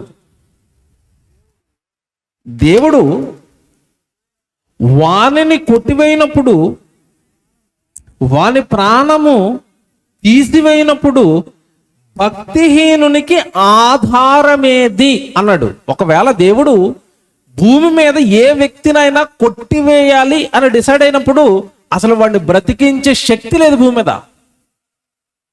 దేవుడు నేను వాడిని కొట్టేస్తాను, తీసేయాలనుకుంటున్నాను అని దేవుడు డిసైడ్ అయిపోయిన తర్వాత భూమి మీద ఏది అతనికి ఆధారం ఉండదంట, ఏది బ్రతికించలేదు దేవుడు నిర్ణయం తీసుకుంటే. ఇప్పుడు ఈ సబ్జెక్ట్ అంతా ఇప్పుడు మనం చదువుకుంటున్న వచనం అంతా ఎవరి గురించి మాట్లాడుతున్నాడు? ఎప్పుడు కూడా బైబిల్ చదివేటప్పుడు అండి, ఎవరు మాట్లాడుతున్నారు, ఎవరి గురించి మాట్లాడుతున్నారు ఇది తెలిస్తేనే తప్ప దేవుడు అర్థం అవడు. ఇక్కడ సబ్జెక్ట్ ఎవరి గురించి అంటే భక్తిహీనుల గురించి, భక్తిహీనుల గురించి మాట్లాడుతున్నాడు. ఈ భక్తిహీనులను దేవుడు కొట్టివేయాలనుకున్నప్పుడు వాళ్ళకి ఏముండదట భూమి మీద? ఆధారం ఏమీ ఉండదు అన్నాడు. తర్వాత మాట చూడండి, అక్కడ తర్వాత మాట 9వ వచనం. వానికి బాధ కలిగినప్పుడు దేవుడు వారి మొర్ర వినునా? ప్రశ్న ఏముంది బైబిల్లో? మీ బైబిల్లో చెప్పండి. వానికి బాధ కలిగిందట, ఆ బాధ కలిగినప్పుడు దేవుడికి మొర పెడతాడట. ఆ మొర్ర వినున్నా అంటే వింటాడనా విండనా? చెప్పండి అమ్మా, వింటాడా విండా? వాడి మొరను నేను వినునా అన్నాడు అంటే వింటానంటున్నాడా వినను అంటున్నాడా? వినడు. ఇంతకాలం మనకేం తెలుసు? మనకేం తెలుసు? బాధ వస్తే ఎవరికి చెప్పుకోవాలి? దేవుడికి. ఇంకా మీకు తెలిసిన రెఫరెన్స్లు కూడా చెప్పనా? మీ చింత యావత్తును నా మీద. అబ్బా ఎలాగున్నాయి చెవులకి అవి? ఎలాగున్నాయి? చింత యావత్తు నా మీద వేయండి అంటే నీ లోక సంబంధమైన చింత అనుకున్నావా? నీ లోక సంబంధమైన అనుకున్నావా? నో, నీ చింత యావత్తు నా మీద వేయండి అంటే మీరు సేవలో వెళుతున్నప్పుడు, దేవుడు పనిలో ఉంటున్నప్పుడు మీకు ఏవైనా బాధలు కలిగితే నా మీద వేయండి అని, అంతే తప్ప మీ పర్సనల్ బాధలు మోపమని కాదు. అక్కడ బైబిల్ చాలా లోతుగా చదవాలి. ఇప్పుడు చెప్తాను నేను, అది ఎంత బాగుంటుంది ఈ వచనం అంటే, ఈ ఒక్క వచనం అర్థమైతే దేవుడి మనసు మీకు చాలా బాగా అర్థమవుతుంది. ఇప్పుడు దేవుడు అనే ఆయనకు కష్టాలు చెప్పుకోవద్దు అన్నది విషయం కాదు. ఆయనకు కాకపోతే ఎవరికి చెప్పుకుంటాం? కానీ ఇప్పుడు కాజ్ ఉంది ఇక్కడ. ఏంటి అది అంటే, కష్టాలు చెప్పుకోవడానికి దేవుడు అవకాశం ఇచ్చాడు కదా అని ఎప్పుడు బాధలు కష్టాలు దేవుడికి చెబుతాం, సంతోషాలు ఆనందాలు మాత్రం ఎవరికి చెప్తాము? దేవుడికి చెప్తామా? దేవుడికి చెప్తామా? హాస్పిటల్లో ఉన్నప్పుడు ప్రార్థన చేసి నువ్వు ఇంటికి వచ్చిన తర్వాత నీ జీవితంలో ఏదైనా మేలు జరిగితే దేవుడికి ప్రార్థన చేస్తావా? దేవుణ్ణి సంతోష పెడతావా? దేవుణ్ణి ఆనంద పెడతావా? ఇప్పుడు ఎంత బాగా ప్రశ్న వేస్తారంటే, ఇప్పుడు బైబిల్ చూడండి అందరూ. యోబు గ్రంథం 27వ అధ్యాయము 9వ వచనం మళ్ళా చూడండి. 9వ వచనం. వానికి బాధ కలిగినప్పుడు దేవుడు వారి మొర్ర వినునా? 10వ వచనంలో ఎందుకు వినను అంటే, 10వ వచనం, వాడు సర్వశక్తుని యందు ఆనందించునా? ఏమర్థమైంది మీకు? వాడు సర్వశక్తుని యందు ఆనందించున్నా అంటే అర్థం ఏంటంటే, దేవుడికి ఎప్పుడు బాధ పెడతాడు తప్ప దేవుడికి ఎప్పుడు ఆనందాలు ఇవ్వడట. అలాంటి వాడు మొర నేను వినను. ఎలాగుంది బైబిల్? ఎలాగుంది? ఇప్పుడు చెప్తాను, సూపర్గా ఉంటుంది దేవుడు మనసిది. నువ్వు బాధలు మాత్రమే చెప్తావు, కష్టాలు మాత్రమే చెప్తావు, నీ కన్నీళ్ళు మాత్రమే చెప్తావు. దేవుడికి సంతోషాలు ఇవ్వవా? దేవుడికి ఆనందాలు ఇవ్వవా? దేవుడు మనసు గ్రహించి, నీ భార్య మనసు గ్రహించి, నీ భార్యను ఆనంద పెట్టేవిచ్చావు కదా, నీ పిల్లల్ని ఆనంద పెట్టేవిచ్చావు కదా. మరి నిన్ను పుట్టించిన దేవుడికి సంతోషం లేదా? నిన్ను పుట్టించిన దేవుడికి ఆనందాలు లేవా? అవి నీ జీవితాన్ని బట్టి ఆయనకి దక్కనప్పుడు ఎప్పుడూ నీ బాధలే చెబుతాను అంటే దేవుడు వింటాడా? అసలు దేవుడు మనకి ఏమైనా అర్థమయ్యాడా? బాగా ఆలోచించండి. రకరకాల కూరగాయలు చేశాడు, రకరకాల రంగులు చేశాడు, రకరకాల మాంసాహారాలు చేశాడు. ఈ ప్రకృతి నిండా 84 లక్షల జీవరాశులు పెట్టాడు. ఇదంతా నువ్వు సంతోషంగా ఉంటావని ఆయన పని చేస్తున్నాడు. నువ్వు ఆయన దగ్గరికి ఎప్పుడు బాధలు పెట్టుకుని వస్తావు తప్ప, ఇంత నన్ను సంతోష పెట్టిన దేవా, మీకు ఏం చేస్తే మీరు సంతోషంగా ఉంటారు అని ఈ భక్తిహీనులట ఎప్పుడు దేవుడికి బాధలు చెప్తున్నారు తప్ప దేవుడికి ఆనందాలు ఏమీ ఇవ్వరట. ఆయన్ను ఆనంద పెట్టరట, ఆయన్ను సంతోష పెట్టరట. అలాంటి వాళ్ళను దేవుడు పలుకుతున్న మాట, వీళ్ళంతా కూడా భక్తిహీనులు. సింగనండి మనిషి పోకడ మీరు లోకంలో ఇలాగే ఉంటది. నేను ప్రతిసారి చెప్తాను ఈ ఉదాహరణ. ఎవరి క్రైస్తవులు హాస్పిటల్లో ఉన్నప్పుడు వీళ్ళు క్రైస్తవులు అని ఇట్టే చెప్పొచ్చు. ఎలా చెప్పొచ్చు? క్రైస్తవులు హాస్పిటల్లో ఉంటే నెత్తి దగ్గర ఏముంటది? తలగడ ఉంటుందో లేదో తెలియదు, కానీ బైబిల్ ఉంటుంది. రైట్? డిశ్చార్జ్ అయిపోయి ఇంటికి వచ్చి సంతోషంగా ఉన్నప్పుడు బైబిల్ ఎక్కడ ఉంటుందో చెప్పండి. ఇంట్లో కూర్చుని పక్కనే బైబిల్ ఉంటుంది. ఎప్పుడు బైబిల్ చదువుతూ ఉంటాడా? హాస్పిటల్లో ఉన్నప్పుడు బైబిల్ చదువుతాడు, ఇంటికి వచ్చిన తర్వాత జబర్దస్త్ చూస్తాడు. హాస్పిటల్లో ఉన్నప్పుడు బైబిల్ చదువుతాడు, ఇంటికి వచ్చిన తర్వాత సీరియల్ చూస్తూ ఉంటాడు. ఇది కదండి మనిషి అంటే. కష్టం వస్తే దేవుడు, కష్టం దాటేసిన తర్వాత లోకంలో ఒక సామెత ఉంది తెలుసా మీకు? ఏమండి, రేవు దాటే వరకు వాడ దాటించి అతను ఏమన్నాడట? వాడమల్లన్నా నువ్వే కదా నన్ను దాటించాలి అన్నాడట. రేవు దాటి అవతలకి వెళ్ళిపోయాడట. అప్పుడు ఏమంటున్నాడట? వాడమల్లన్నా అన్న వీడు బోడి మల్లన్నా అన్నాడట. ఈరోజు మనిషి ఎలా ఉన్నాడు తెలుసండి? దేవా కష్టం, దేవా పెళ్ళి అవటం లేదు, దేవా ఉద్యోగం రావటం లేదు, దేవా పిల్లలు పుట్టడం లేదు, దేవా ఆరోగ్యం బాగోలేదు. ఆయన అమాయకుడు కదండి పాపం. పిల్లడు బాధపడుతున్నాడని అన్ని ఇచ్చుకుంటూ వెళతాడు.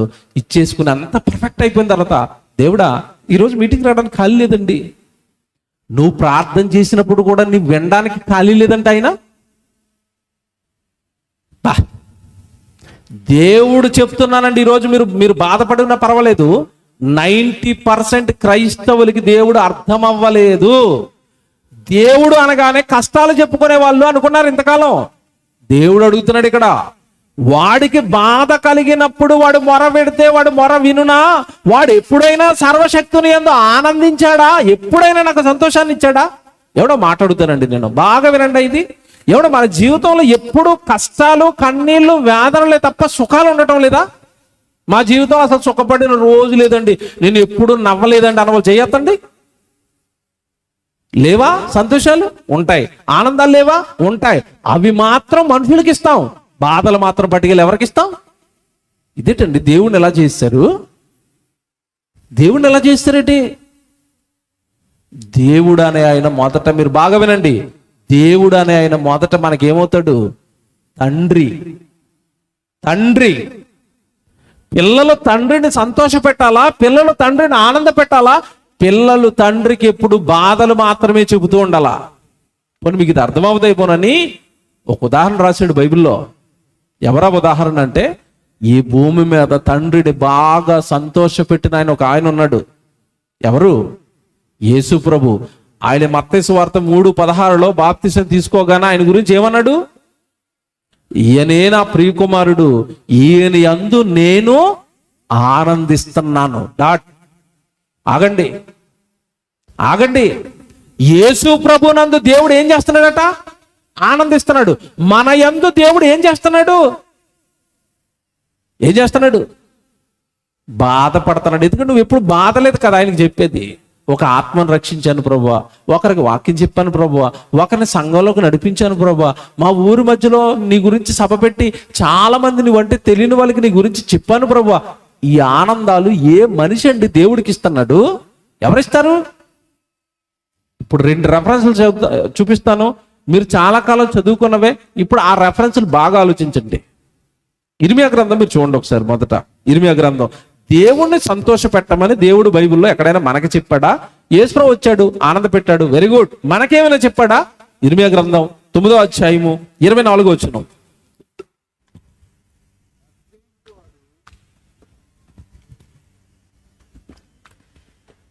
ఇర్మియా గ్రంథం 9వ అధ్యాయము 24వ వచనం చదువుతున్నారు. అతిశయించువాడు దేనిని బట్టి అతిశయించాలి అంటే, భూమి మీద కృప చూపుచు నీతి న్యాయములు జరిగించుచున్న యెహోవాను నేనే అని గ్రహించి నన్ను పరిశీలనగా తెలుసుకొనుటను బట్టియే అతిశయింపవలెను. భూమి మీద ఎవడైనా అతిశయిస్తే ఉద్యోగాన్ని బట్టో, చదువును బట్టో, డబ్బును బట్టో, అధికారాన్ని బట్టో, అందాన్ని బట్టో, దీనిని బట్టి కాదు మనిషి పొంగిపోవలసింది, అతిశయించవలసింది. దేవుడు నాకు బాగా తెలుసండి, నేను బైబిల్ బాగా నేర్చుకున్నానండి, బైబిల్లో మీరు ఏ ప్రశ్న అడిగితే చెప్తానండి దేవుడి గురించి నేను సమాధానం. దేవుడిని నేను బాగా పరిశీలనగా తెలుసుకున్నాను అని బైబిల్ బాగా వచ్చిన వాడు అతిశయించాలట. నన్ను బాగా పరిశీలనగా ఎవరైతే తెలుసుకున్నారో వాళ్ళు ఏం చేయాలంటున్నాడు? అతిశయించాలి. తర్వాత మాట చూడండి, అక్కడే వాడు మాత్రమే అతిశయించాలని చెప్పి అంటున్నాడు. తర్వాత మాట, అట్టి వాటిలో నేను ఆనందించువాడనని యెహోవా సెలవిస్తున్నాడు. దేవుడికి సంతోషం ఉందా? ఇప్పుడు దేవుడికి ఆనందం ఉందా? ఆయన మనసులో కూడా ఆనందాలు ఉన్నాయంటే ఉన్నాయి. ఎవరిని బట్టి దేవుడు ఆనందపడతాడంటే, యెహోవా ఎవరు, ఆయన మనసు ఏంటి, ఆయనకి ఇష్టాలు ఏంటి, ఆయన సంతోషాలు ఏంటి, ఎవరిని ఇష్టపడతాడు, ఎవరి విషయంలో బాధపడతాడు, ఏం చేస్తే సంతోషంగా ఉంటాడు, ఏం చేస్తే బాధపడతాడు అని పరిశీలనగా దేవుడి గురించి ఎవరైతే తెలుసుకుంటున్నారో వాళ్ళు అతిశయించాలట. వాళ్ళ విషయంలో దేవుడు ఎలా ఉంటాడట? అట్టి వాటి విషయంలో నేను ఆనందించువాడను. దేవుడికి ఆనందాలు ఉన్నాయి. నీకే కాదు ఆనందాలు, నీకే కాదు సంతోషాలు, నీకే కాదు ఏమండి పార్టీలు, నీకే కాదు విందులు, నీకే కాదు వినోదాలు. నువ్వు మాత్రమే ఆనందంగా ఉంటే ఎలా సరిపోద్ది? నిన్ను పుట్టించిన దేవుడు నీ కొరకు కష్టపడి పనిచేస్తున్న దేవుడికి కూడా సంతోషాలు ఉన్నాయ్యా. సంతోషపడతాడట, ఆయన ఆనందపడతాడట. నువ్వు బైబిల్ బాగా నేర్చుకుంటే ఆనందపడతాడట.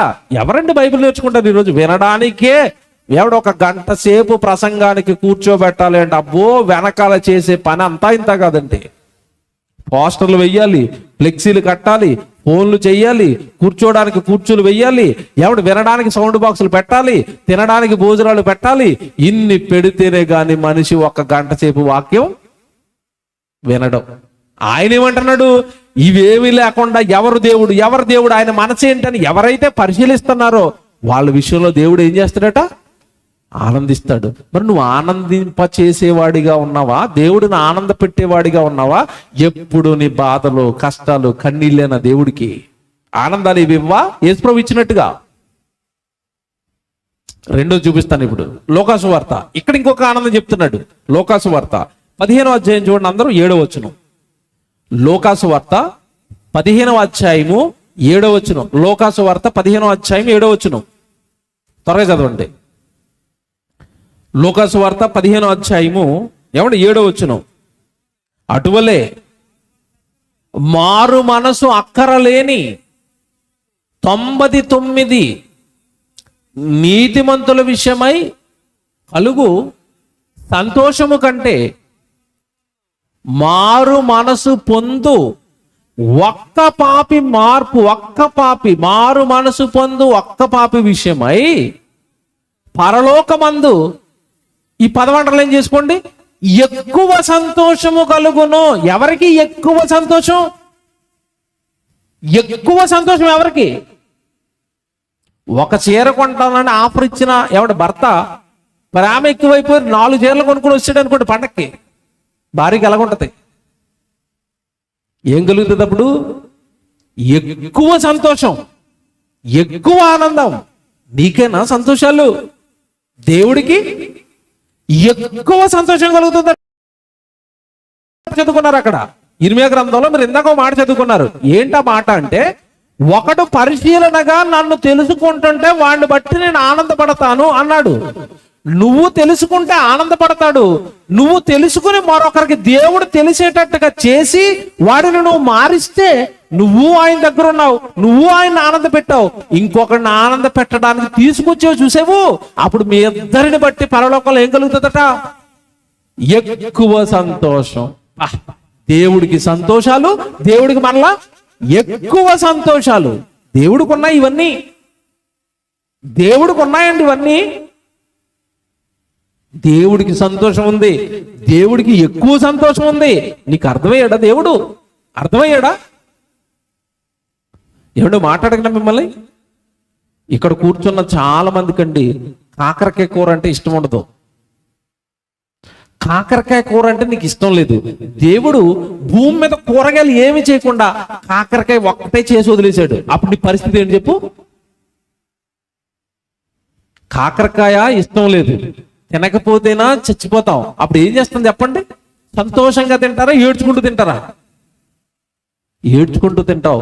నువ్వు ఎక్కడ ఏడుస్తావోనని కాకరకాయ ఇష్టం లేకపోతే టమాటా తిన్నాయన అన్నాడు. ఏం దేవుడండి, ఏం దేవుడండి! నీకు టమాటా ఇష్టం లేదా? క్యారెట్ తిన్నాయన.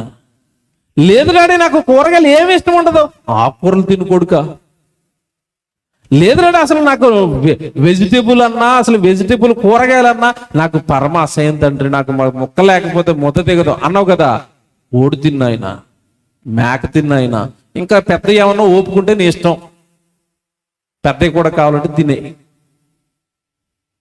ఏమవుతుందంటే బోరు కొట్టేసాయంటే సముద్రంలోకి వెళ్ళరా, చేపలు దొరుకుతాయి. చేపలు బోరు కొట్టినాయా, పీతలు తిను. పీతలు బోరు కొట్టినాయా, రొయ్యలు తిను. ఏంటండి దేవుడు ఇవన్నీ ఎందుకు ఇచ్చాడు? మనిషిని ఏం చేయాలి? సంతోషంగా ఆనందంగా తినరా కొడుకు, ఆనందంగా ఉండరా, ఆనందంగా ఉండరా, సంతోషంగా ఉండరా, పిల్లలతో ఆడుకోరా, భార్యతో ఆనందించరా, భర్తతో ఆనందంగా ఉండండి, కుటుంబాలుగా సంతోషంగా ఉండండి. అన్ని సంతోషాలు ఇచ్చిన నాకు కూడా మీరేమివ్వాలి? సంతోష పెట్టండి. ఇంతకాలం మనకి ఏం చెప్పారంటే దేవుడు అనగానే బాధలు చెప్పుకునేవాడు. అర్థమయ్యాడు దేవుడు?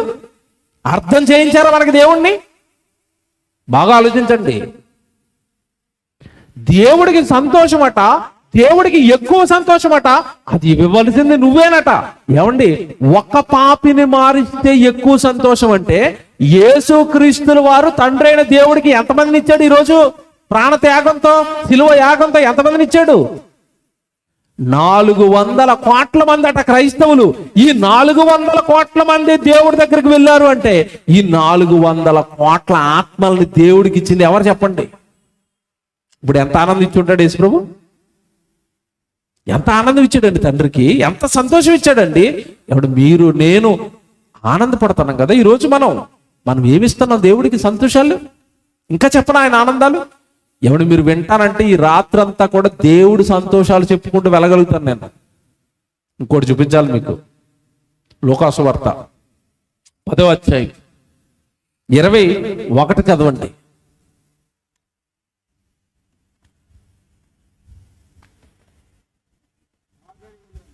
లూకాసు వార్త 10వ అధ్యాయం 21వ వచనం.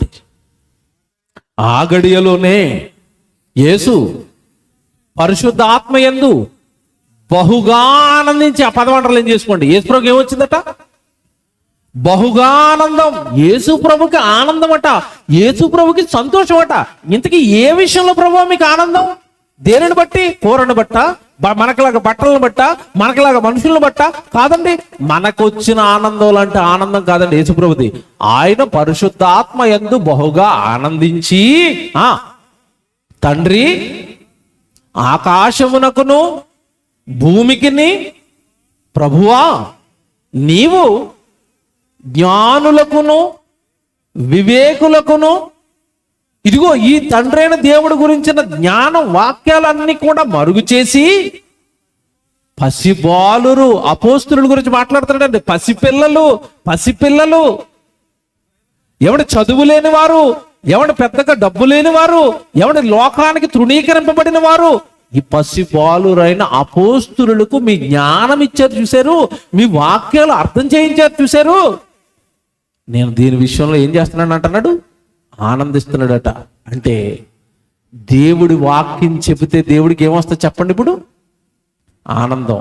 ఈరోజు ఈ సభను పెట్టి ఇక్కడ మనల్ని అందరినీ కూర్చోబెట్టి ఎవరెవరైతే వాళ్ళ త్యాగాలు ఇచ్చారో, వాళ్ళ డబ్బులు ఇచ్చారో, ఉదయం నుంచి భోజనాలు చేయడానికి ఎవరెవరు కష్టపడ్డారో, ఈ టెంట్లు వేయడానికి, సౌండ్లు పెట్టడానికి ఎవరెవరైతే పని చేశారో ఈరోజు ఈ వాక్యం వినిపించడానికి, నిజంగా చెప్తున్నానండి, వాళ్ళందరి విషయంలో ఈ ఒక్కరోజు దేవుడు ఆనందపడుతున్నాడు.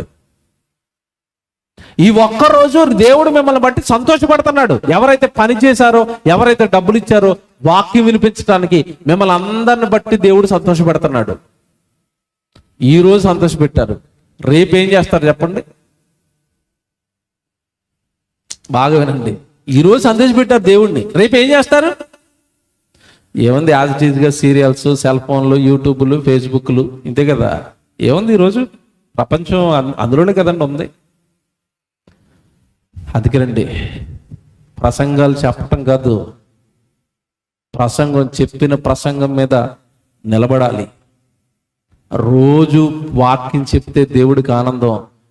నేను అదే బైబిల్ నేర్చుకున్నప్పటి నుంచి నేను దేవుడికి చేసిన ప్రార్థన అదే. ప్రతిరోజు నా కంఠం మీ గురించి మాట్లాడుతున్నాను. నేను రోజుకు కనీసం 3 గంటలు దేవుడి కోసం మాట్లాడతానండి. 3 గంటలు ప్రతిరోజు, ఎవ్రీడే, ప్రతిరోజు 3 గంటలు మాట్లాడాలి. వాక్యం నేర్పించాలి. పిల్లలు సంతోషంగా ఉండాలి. పరలోకంలో ఉన్న కన్న తండ్రి ఒకరికి వల్ల ఆయన మనసర్థమైన దేవుడు ఆనందపడతాడు.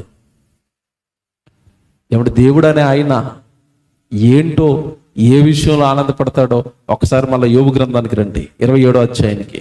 యోబు గ్రంథం 27వ అధ్యాయము 9-10 వచ్చినాడు, మళ్ళా చదవండి. యోబు గ్రంథం 27వ అధ్యాయము 9-10 వచ్చినాళ్ళు. వానికి బాధ కలిగినప్పుడు దేవుడు వారు మొర వినునా, వాడు సర్వశక్తుని యందు ఆనందించునా, వాడు అన్ని సమయములలో దేవునికి ప్రార్థన చేయునా. చూసారా, ఏం చేయడట? అన్ని సమయాలలోనూ ప్రార్థన చేయడు. ఆనందం వచ్చింది, ఈ ఆనందం మీరే ఇచ్చారు దేవా, ప్రార్థన చేయడట. దేనికి మాత్రం ప్రార్థన చేస్తాడట? బాధలు కలిగినప్పుడు. తప్పు కదండి ఇది. నిన్ను సంతోష పెడుతున్నాడు, నిన్ను ఆనంద పెడుతున్నాడు, నిన్ను ఈరోజు భూమి మీద చక్కగా పెంచుతున్నాడు, కాపాడుతున్నాడు, పోషిస్తున్నాడు. ఆయన నిన్ను సంతోష పెడుతుంటే యేసు ప్రభులాగా నువ్వు ఆయన్ని సంతోష పెట్టాలి కదా. అది కదా దేవుడు అర్థం అవటం అంటే. చాలా మంది దేవుడు నమ్ముకున్నారా? నమ్మేసుకున్నాం. దేవుడు తెలుసు. ఏం తెలుసు? ఇదిగో ఇలాంటి లోతైన దేవుడు మనసులో ఉన్న సంగతులు ఏమీ తెలియవు. ఇది దేవుడి మనస్సు అండి. ఈ రోజు నేను మీతో చెప్పింది దేవుడి మనస్సు. నేను మిమ్మల్ని ఆనంద పెట్టడానికి కష్టపడి పని చేస్తున్నాను ఆయన.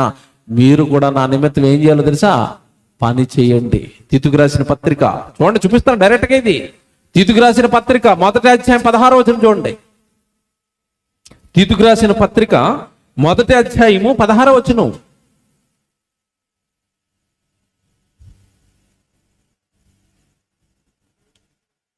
తీతుకు రాసిన పత్రిక 1వ అధ్యాయము 16వ వచనం.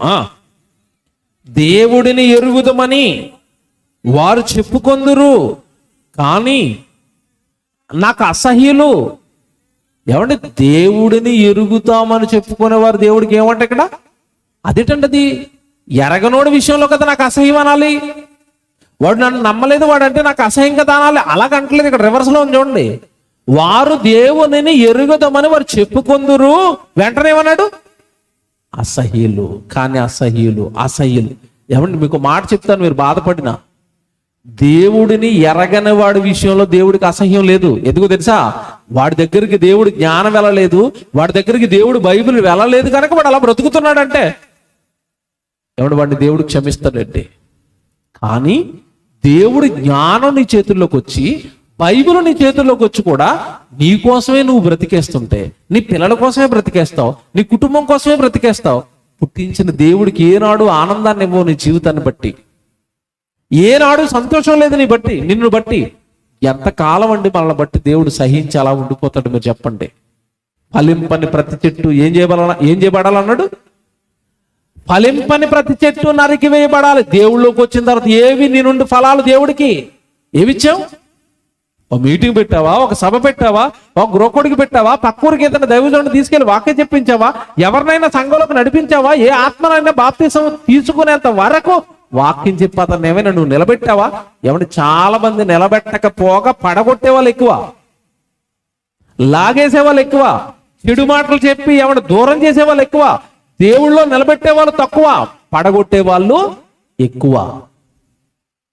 దేవుడు ఎలా మాట్లాడుతున్నాడు?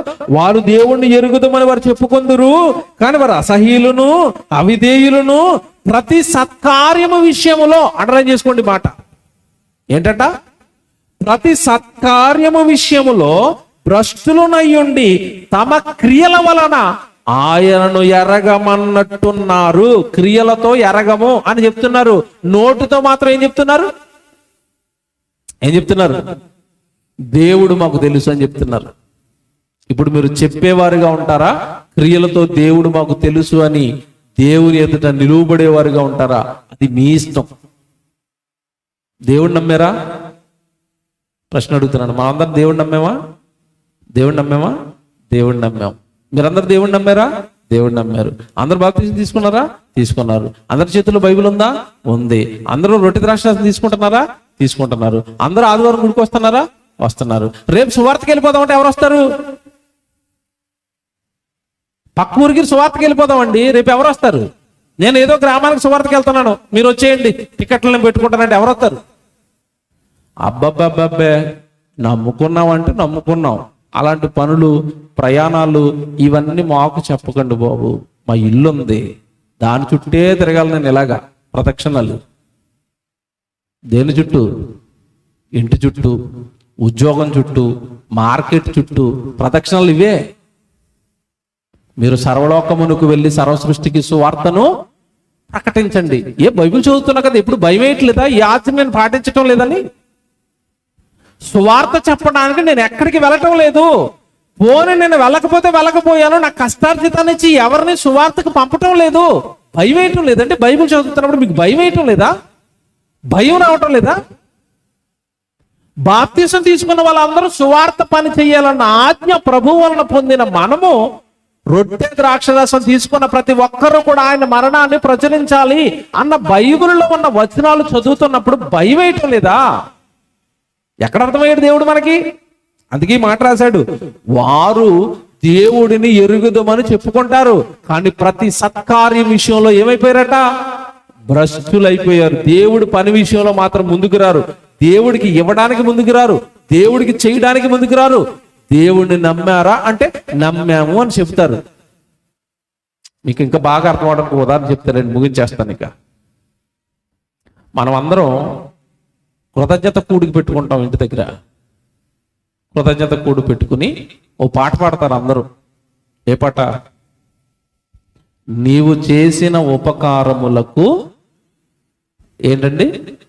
బాగా చెప్పండి, నాకు రాదా పాట. నీవు చేసిన ఉపకారములకు నేనేమి చెల్లింతును? ఏమి లేదా చెల్లించడానికి? ఉందగానే ఎందుకు లేండి దేవుడి దగ్గర చెప్పటం అని. తర్వాత లైన్లో ఏమెత్తుకున్నామంటే, వేలాది నదులంతా విస్తార తైలంబు నీకిచ్చినా చాలునా అని ఇక్కడ నుంచి పాట పాడుతుంది ఆవిడ. అంటే దేవుడికి ఎంత ఇస్తానని పాట పాడింది. తైలం అంటే అర్థం తెలుసండి? తైలం అంటే ఏంటి? నూనె, ఆయిల్. ఎంత ఇస్తానంటది దేవుడికి? వేలాది నదులంతా. నది అంటే ఎంత ఉంటుంది? వెనకాల ఇదిగో చిన్న చూడండి, కోడి అంటారా మీరు, దీన్ని ఏమంటారు? దీన్ని ఇది ఉంది కదా, ఇలాంటి అట వేల నదులలో ఎంత నీళ్ళైతే ప్రవహిస్తున్నాయో అంత తైలం పట్టుకొచ్చిన నీకు ఇచ్చిన సరిపోదు తండ్రి అన్నది. పాట బాగుంది, పాట పాడుతుంది ఇక్కడ మైక్ కట్టుకుని. యేసు వచ్చాడు అక్కడికి. అమ్మ ఒకసారి ఆపు పాట అన్నాడు. ఏం పాడావు ఇప్పటి వరకు నువ్వు? వేలాది నదులంతా విస్తార తైలం నీకు ఇచ్చినా సరిపోదు, ఇస్తానని పాట పాడావు కదా నోటితో. రేపు మీటింగ్ జరుగుతుంది, ఒక 50 కేజీలు నూనె అని అడిగాడు. ఇస్తుందా? బాగా చెప్పండి, ఇస్తారా? పాటలో మాత్రం ఎంత ఇస్తామని పాడారు. క్రియల్లోకి వచ్చేసరికి నదులంతా అడిగాడా, 50 కేజీలు అడిగాడా? 50 కేజీలు అడిగాడు. 50 కేజీలు ఇవ్వడానికి శక్తి ఉందా లేదా? ఈవిడికి ఉంది. ఇస్తారా? ఎవరు? పాటలు ఏమని పడుతాం? మాయ చేయడానికా దేవుణ్ణి? మాయ చేస్తారా దేవుణ్ణి? నీ పాటలకు పొంగిపోయాడు అనుకుంటున్నావేమో. మీకు సంగతి చెప్తాను, చాలా డీప్ లో బైబిల్ చదువుతాను నేను, చాలా డీప్ లో ప్రతి పదాన్ని పట్టుకుని. అదేంటండి, దేవుడు జీవఫలాన్ని ఇమ్మన్నాడు కదా, నోటితో స్తుతించమన్నాడు కదా, పాటలతో మేము ఇస్తున్నాం కదా మాది అంటున్నారేమో. మా జీవఫలాన్ని ఇచ్చాం కదా, మేము అర్పిస్తున్నాం కదా, మేము పాటలు పాడుతున్నాం కదా, మేము ప్రార్థన చేస్తున్నాం కదా గుళ్ళో ఉండి అని అనుకుంటున్నారేమో. ఇలా నువ్వు పాటల దగ్గర మాత్రమే ఆగిపోతే, మళ్ళా చెప్తున్నాను, ఇలా నువ్వు పాటల దగ్గర మాత్రమే ఆగిపోతే, కేవలం ఇలాగ వేలాది నదులంతా ఇస్తాను, లేదంటే మొత్తం ఈ పొలం అంతా ఇచ్చేస్తాను అని పాటల దగ్గర మాత్రమే నువ్వు ఆగిపోతే, అలా ఆగిపోయిన వాళ్ళందరినీ బైబిల్లో దేవుడు ఏమన్నాడో చూస్తారా? చివరి మాట తెలియాలి కదా మీకు. యోహాను గారు రాసిన మొదటి పత్రిక, నేను బైబిల్ చెప్తాను అంతా. యోహాను గారు రాసిన మొదటి పత్రిక 2వ అధ్యాయం చూడండి అందరూ. 2వ అధ్యాయం 18వ వచనం చదవండి అందరూ. యోహాను గారు రాసిన మొదటి పత్రిక 2వ అధ్యాయము 18వ వచనం. చిన్నపిల్లలారా అన్నాడు కదా. ఇప్పుడు ఇంతకీ యోహాను పత్రికలో ఈ చిన్నపిల్లలారా అంటున్న మాట సండే స్కూల్ పిల్లలకు రాశాడా, దేవుడు సంఘానికి రాశాడా? ఎవరికి రాశాడు? ముందు క్లారిటీగా మాట్లాడుకుందాం. ఎవరికి రాశాడు? సంఘానికి. అంటే పెద్దోళ్ళకా చిన్నపిల్లలకా? పెద్దోళ్ళకే రాసి అక్కడ ఏమన్నాడు? ఎందుకన్నాడు చిన్నపిల్లలారా అని? అక్కడే ఉంది అసలు కదా. వచనాలు విడగొట్టుకుంటే దేవుడు అర్థమవుతాడు. చిన్నపిల్లలారా అని దేవుడు ఎవరిని పిలుస్తున్నాడో తెలుసండి? చదవండి అక్కడే. చిన్నపిల్లలారా, ఇది కడవరి గడియ. ఏది చదువుతున్నారు? 3:18 చదవండి. 3:18 అండి, క్షమించండి నేనే తప్పు చెప్పానేమో. మొదటి యోహాను 3:18 చదవండి. 3:18. చిన్నపిల్లలారా, అక్కడ కూడా సేమ్ అని చూడండి. చిన్నపిల్లలారా, మాటతోనూ నాలుకతోనూ కాక, తర్వాత క్రియలతోనూ సత్యముతోనూ దేవుడిని ఆరాధించండి, ప్రేమించండి. ఇదేంటిది? మాటతో నాలుకతో దేవుణ్ణి ప్రేమించే వాళ్ళందరూ, దేవుణ్ణి ఆరాధించే వాళ్ళందరూ కూడా దేవుడి దృష్టికి ఎవరట? చిన్నపిల్లలారా, మాటతోనూ నాలుకతోనూ కాక. పాటలు పాడారు కదా ఇస్తాను అని, ఏదో ఒకటి ఇవ్వచ్చు కదా, మా క్రియలు చేయొచ్చు కదా. పాటల దగ్గర ఆగిపోయావేంటి? మాటల దగ్గర ఆగిపోయావేంటి? చిన్నపిల్లడుగా ఉండిపోయావేంటి? క్రియలతో సత్యముతో దేవుణ్ణి ఏం చేయాలి? ప్రేమించండి. ఇప్పుడు ఒక ఉదాహరణ చెప్తాను మీకు, ఇది అర్థం అవ్వాలి కదా. చిన్నపిల్లలు అప్పుడప్పుడే ఏమంటే అడుగులు వచ్చిన వాళ్ళు, అప్పుడప్పుడే నడుస్తున్న వాళ్ళు, అప్పుడప్పుడు ఊహ తెలిసిన వాళ్ళు, అమ్మ బట్టలు దూతుంది అనుకోండి, ఈ చిన్నపిల్ల వెనకాల వెళ్ళిపోయి అమ్మ వెనకాల నేను బట్టలు ఉతికేస్తాను అంటది. బాగా వినండి, పిల్ల బట్టలు ఉతికేస్తాను అన్నప్పుడు అమ్మకి ఏమొస్తుంది? సంతోషం, ఆనందం. ఏమంటే మాట మాట్లాడిందంటే బట్టలు ఉతుకుతానని, ఉతుకుతాను అన్నది కదా అని పెద్ద పెద్ద బెడ్షీట్లు పట్టుకెళ్ళి అమ్మ ఉతుకంటదా పిల్లని? అంటదా? మాట చాలురా, నేను కష్టపడటం చూసి నాకు ఏమిస్తానన్నావు? బట్టలు ఉతుకుతానన్నావు అన్నది. ఎప్పుడు అన్నది ఈ మాట? ఆ పిల్ల చిన్నపిల్లగా ఉన్నప్పుడు. ఆ పిల్లకి 25 సంవత్సరాలు వచ్చాయి. అప్పుడు అంటుంది అమ్మ బట్టలు ఉతకమంటావు ఏంటి అంటుంది. అప్పుడు ఏమంటది? మాట చాలు అంటదా? మూటటికెళ్ళి ముందేస్తుందా? పోతుకో. అదేంటండి మరి చిన్నప్పుడు ఏమన్నది? మాట చాలు అన్నది. పెద్ద ఎదిగిన తర్వాత పని చేయంటుంది. అర్థమైందా? దేవుడు అర్థమవుతాడు. ఇప్పుడు చిన్నపిల్లలారా ప్లీజ్ ఇక మాటలు ఆపేయండి, వేలాది నదులంతా ఆపేసి 5 కేజీలు డబ్బా పట్టుకుని చర్చికి రమ్మా. అర్థమైందా? చిన్నపిల్లలారా మాటతోనూ నాలుకతోనూ కాక క్రియతో పనితో వంట చేయవచ్చి, సౌండ్ బాక్స్ పెట్టు, నీ కష్టార్జితం పట్టుకొచ్చి దేవుడికి ఇచ్చి ఖర్చు పెట్టు. ఏమంటే నా కష్టార్జితం కరపత్రాలు ఇవ్వండి, పాంప్లెట్లు మొత్తం పనిచేయండి, దేవుడు సువార్త పని చేయి. దేవుడు నీకు అర్థమైతే పని చేస్తావు. ఆయన నీ కోసం ఏం చేస్తున్నాడు? పని. నువ్వు ఆయన కోసం ఏం చేయాలి? పని. ఆయన పనితో నీకు ఆనందం, నీ పనితో ఆయనకి ఆనందం. దేవుడు అర్థమైతే జీవితం బాగుంటది. అర్థం అవ్వలేదు అనుకోండి, ఇస్కరియోతు యోధాగాడి జీవితం అయిపోద్ది. యేసుప్రభు వెనకాల తిరిగినా యేసుప్రభు మాటలు అర్థమైనట్టుగానే అర్థం చేసుకున్నాడు, మధ్యలో తప్పిపోయాడు. అంటే దేవుడు పని చేస్తే దేవుడు సంతోషంగా ఉంటాడు, దేవుడు ఆనందంగా ఉంటాడు. సేవ చేస్తే వాడు దేంట్లో ఆనందం వెతుక్కున్నాడు అంటే దేవుడు ఆనందమే నా ఆనందం అనుకోలేదు వాడు. వెండిలో నాకేముంది? ఆనందం ఉంది. నువ్వు అనుకుంటావు డబ్బులో ఆనందం ఉంది, వెండిలో ఆనందం ఉంది, బంగారంలో ఆనందం ఉంది, భూమిలో ఆనందం ఉంది అనుకుంటున్నావేమో, నీ ఉద్యోగంలో ఆనందం ఉందనుకుంటున్నావేమో, నీ సంపాదనలో ఆనందం ఉందనుకుంటున్నావేమో, నీ ఆస్తిలో ఆనందం ఉంది అని అనుకుంటున్నావేమో. అది నువ్వు ఏది సంపాదించినా నీ 60-70 ఏళ్ల జీవితం మట్టుకు మాత్రమే అవన్నీ. అవి నీకు శాశ్వతమైన ఆనందాన్ని ఇవ్వవు. అదేదో దేవుడిని ఆనంద పెట్టే పనులు ఉండు, ఇవన్నీ నీకు లోటుగానే ఉంటాయి. దేవుడు పని చేస్తున్న వాళ్ళకి వసతులు ఉండవు, దేవుడు పని చేస్తున్న వాళ్ళకి సరైన సౌకర్యాలు ఉండవు, దేవుడు పని చేస్తున్న వాళ్ళకి సరైన ఎవడి కుటుంబం పరిస్థితులు బాగోవు భూమి మీద. కానీ ఆ పనితో దేవుడు ఆనందపడతాడు.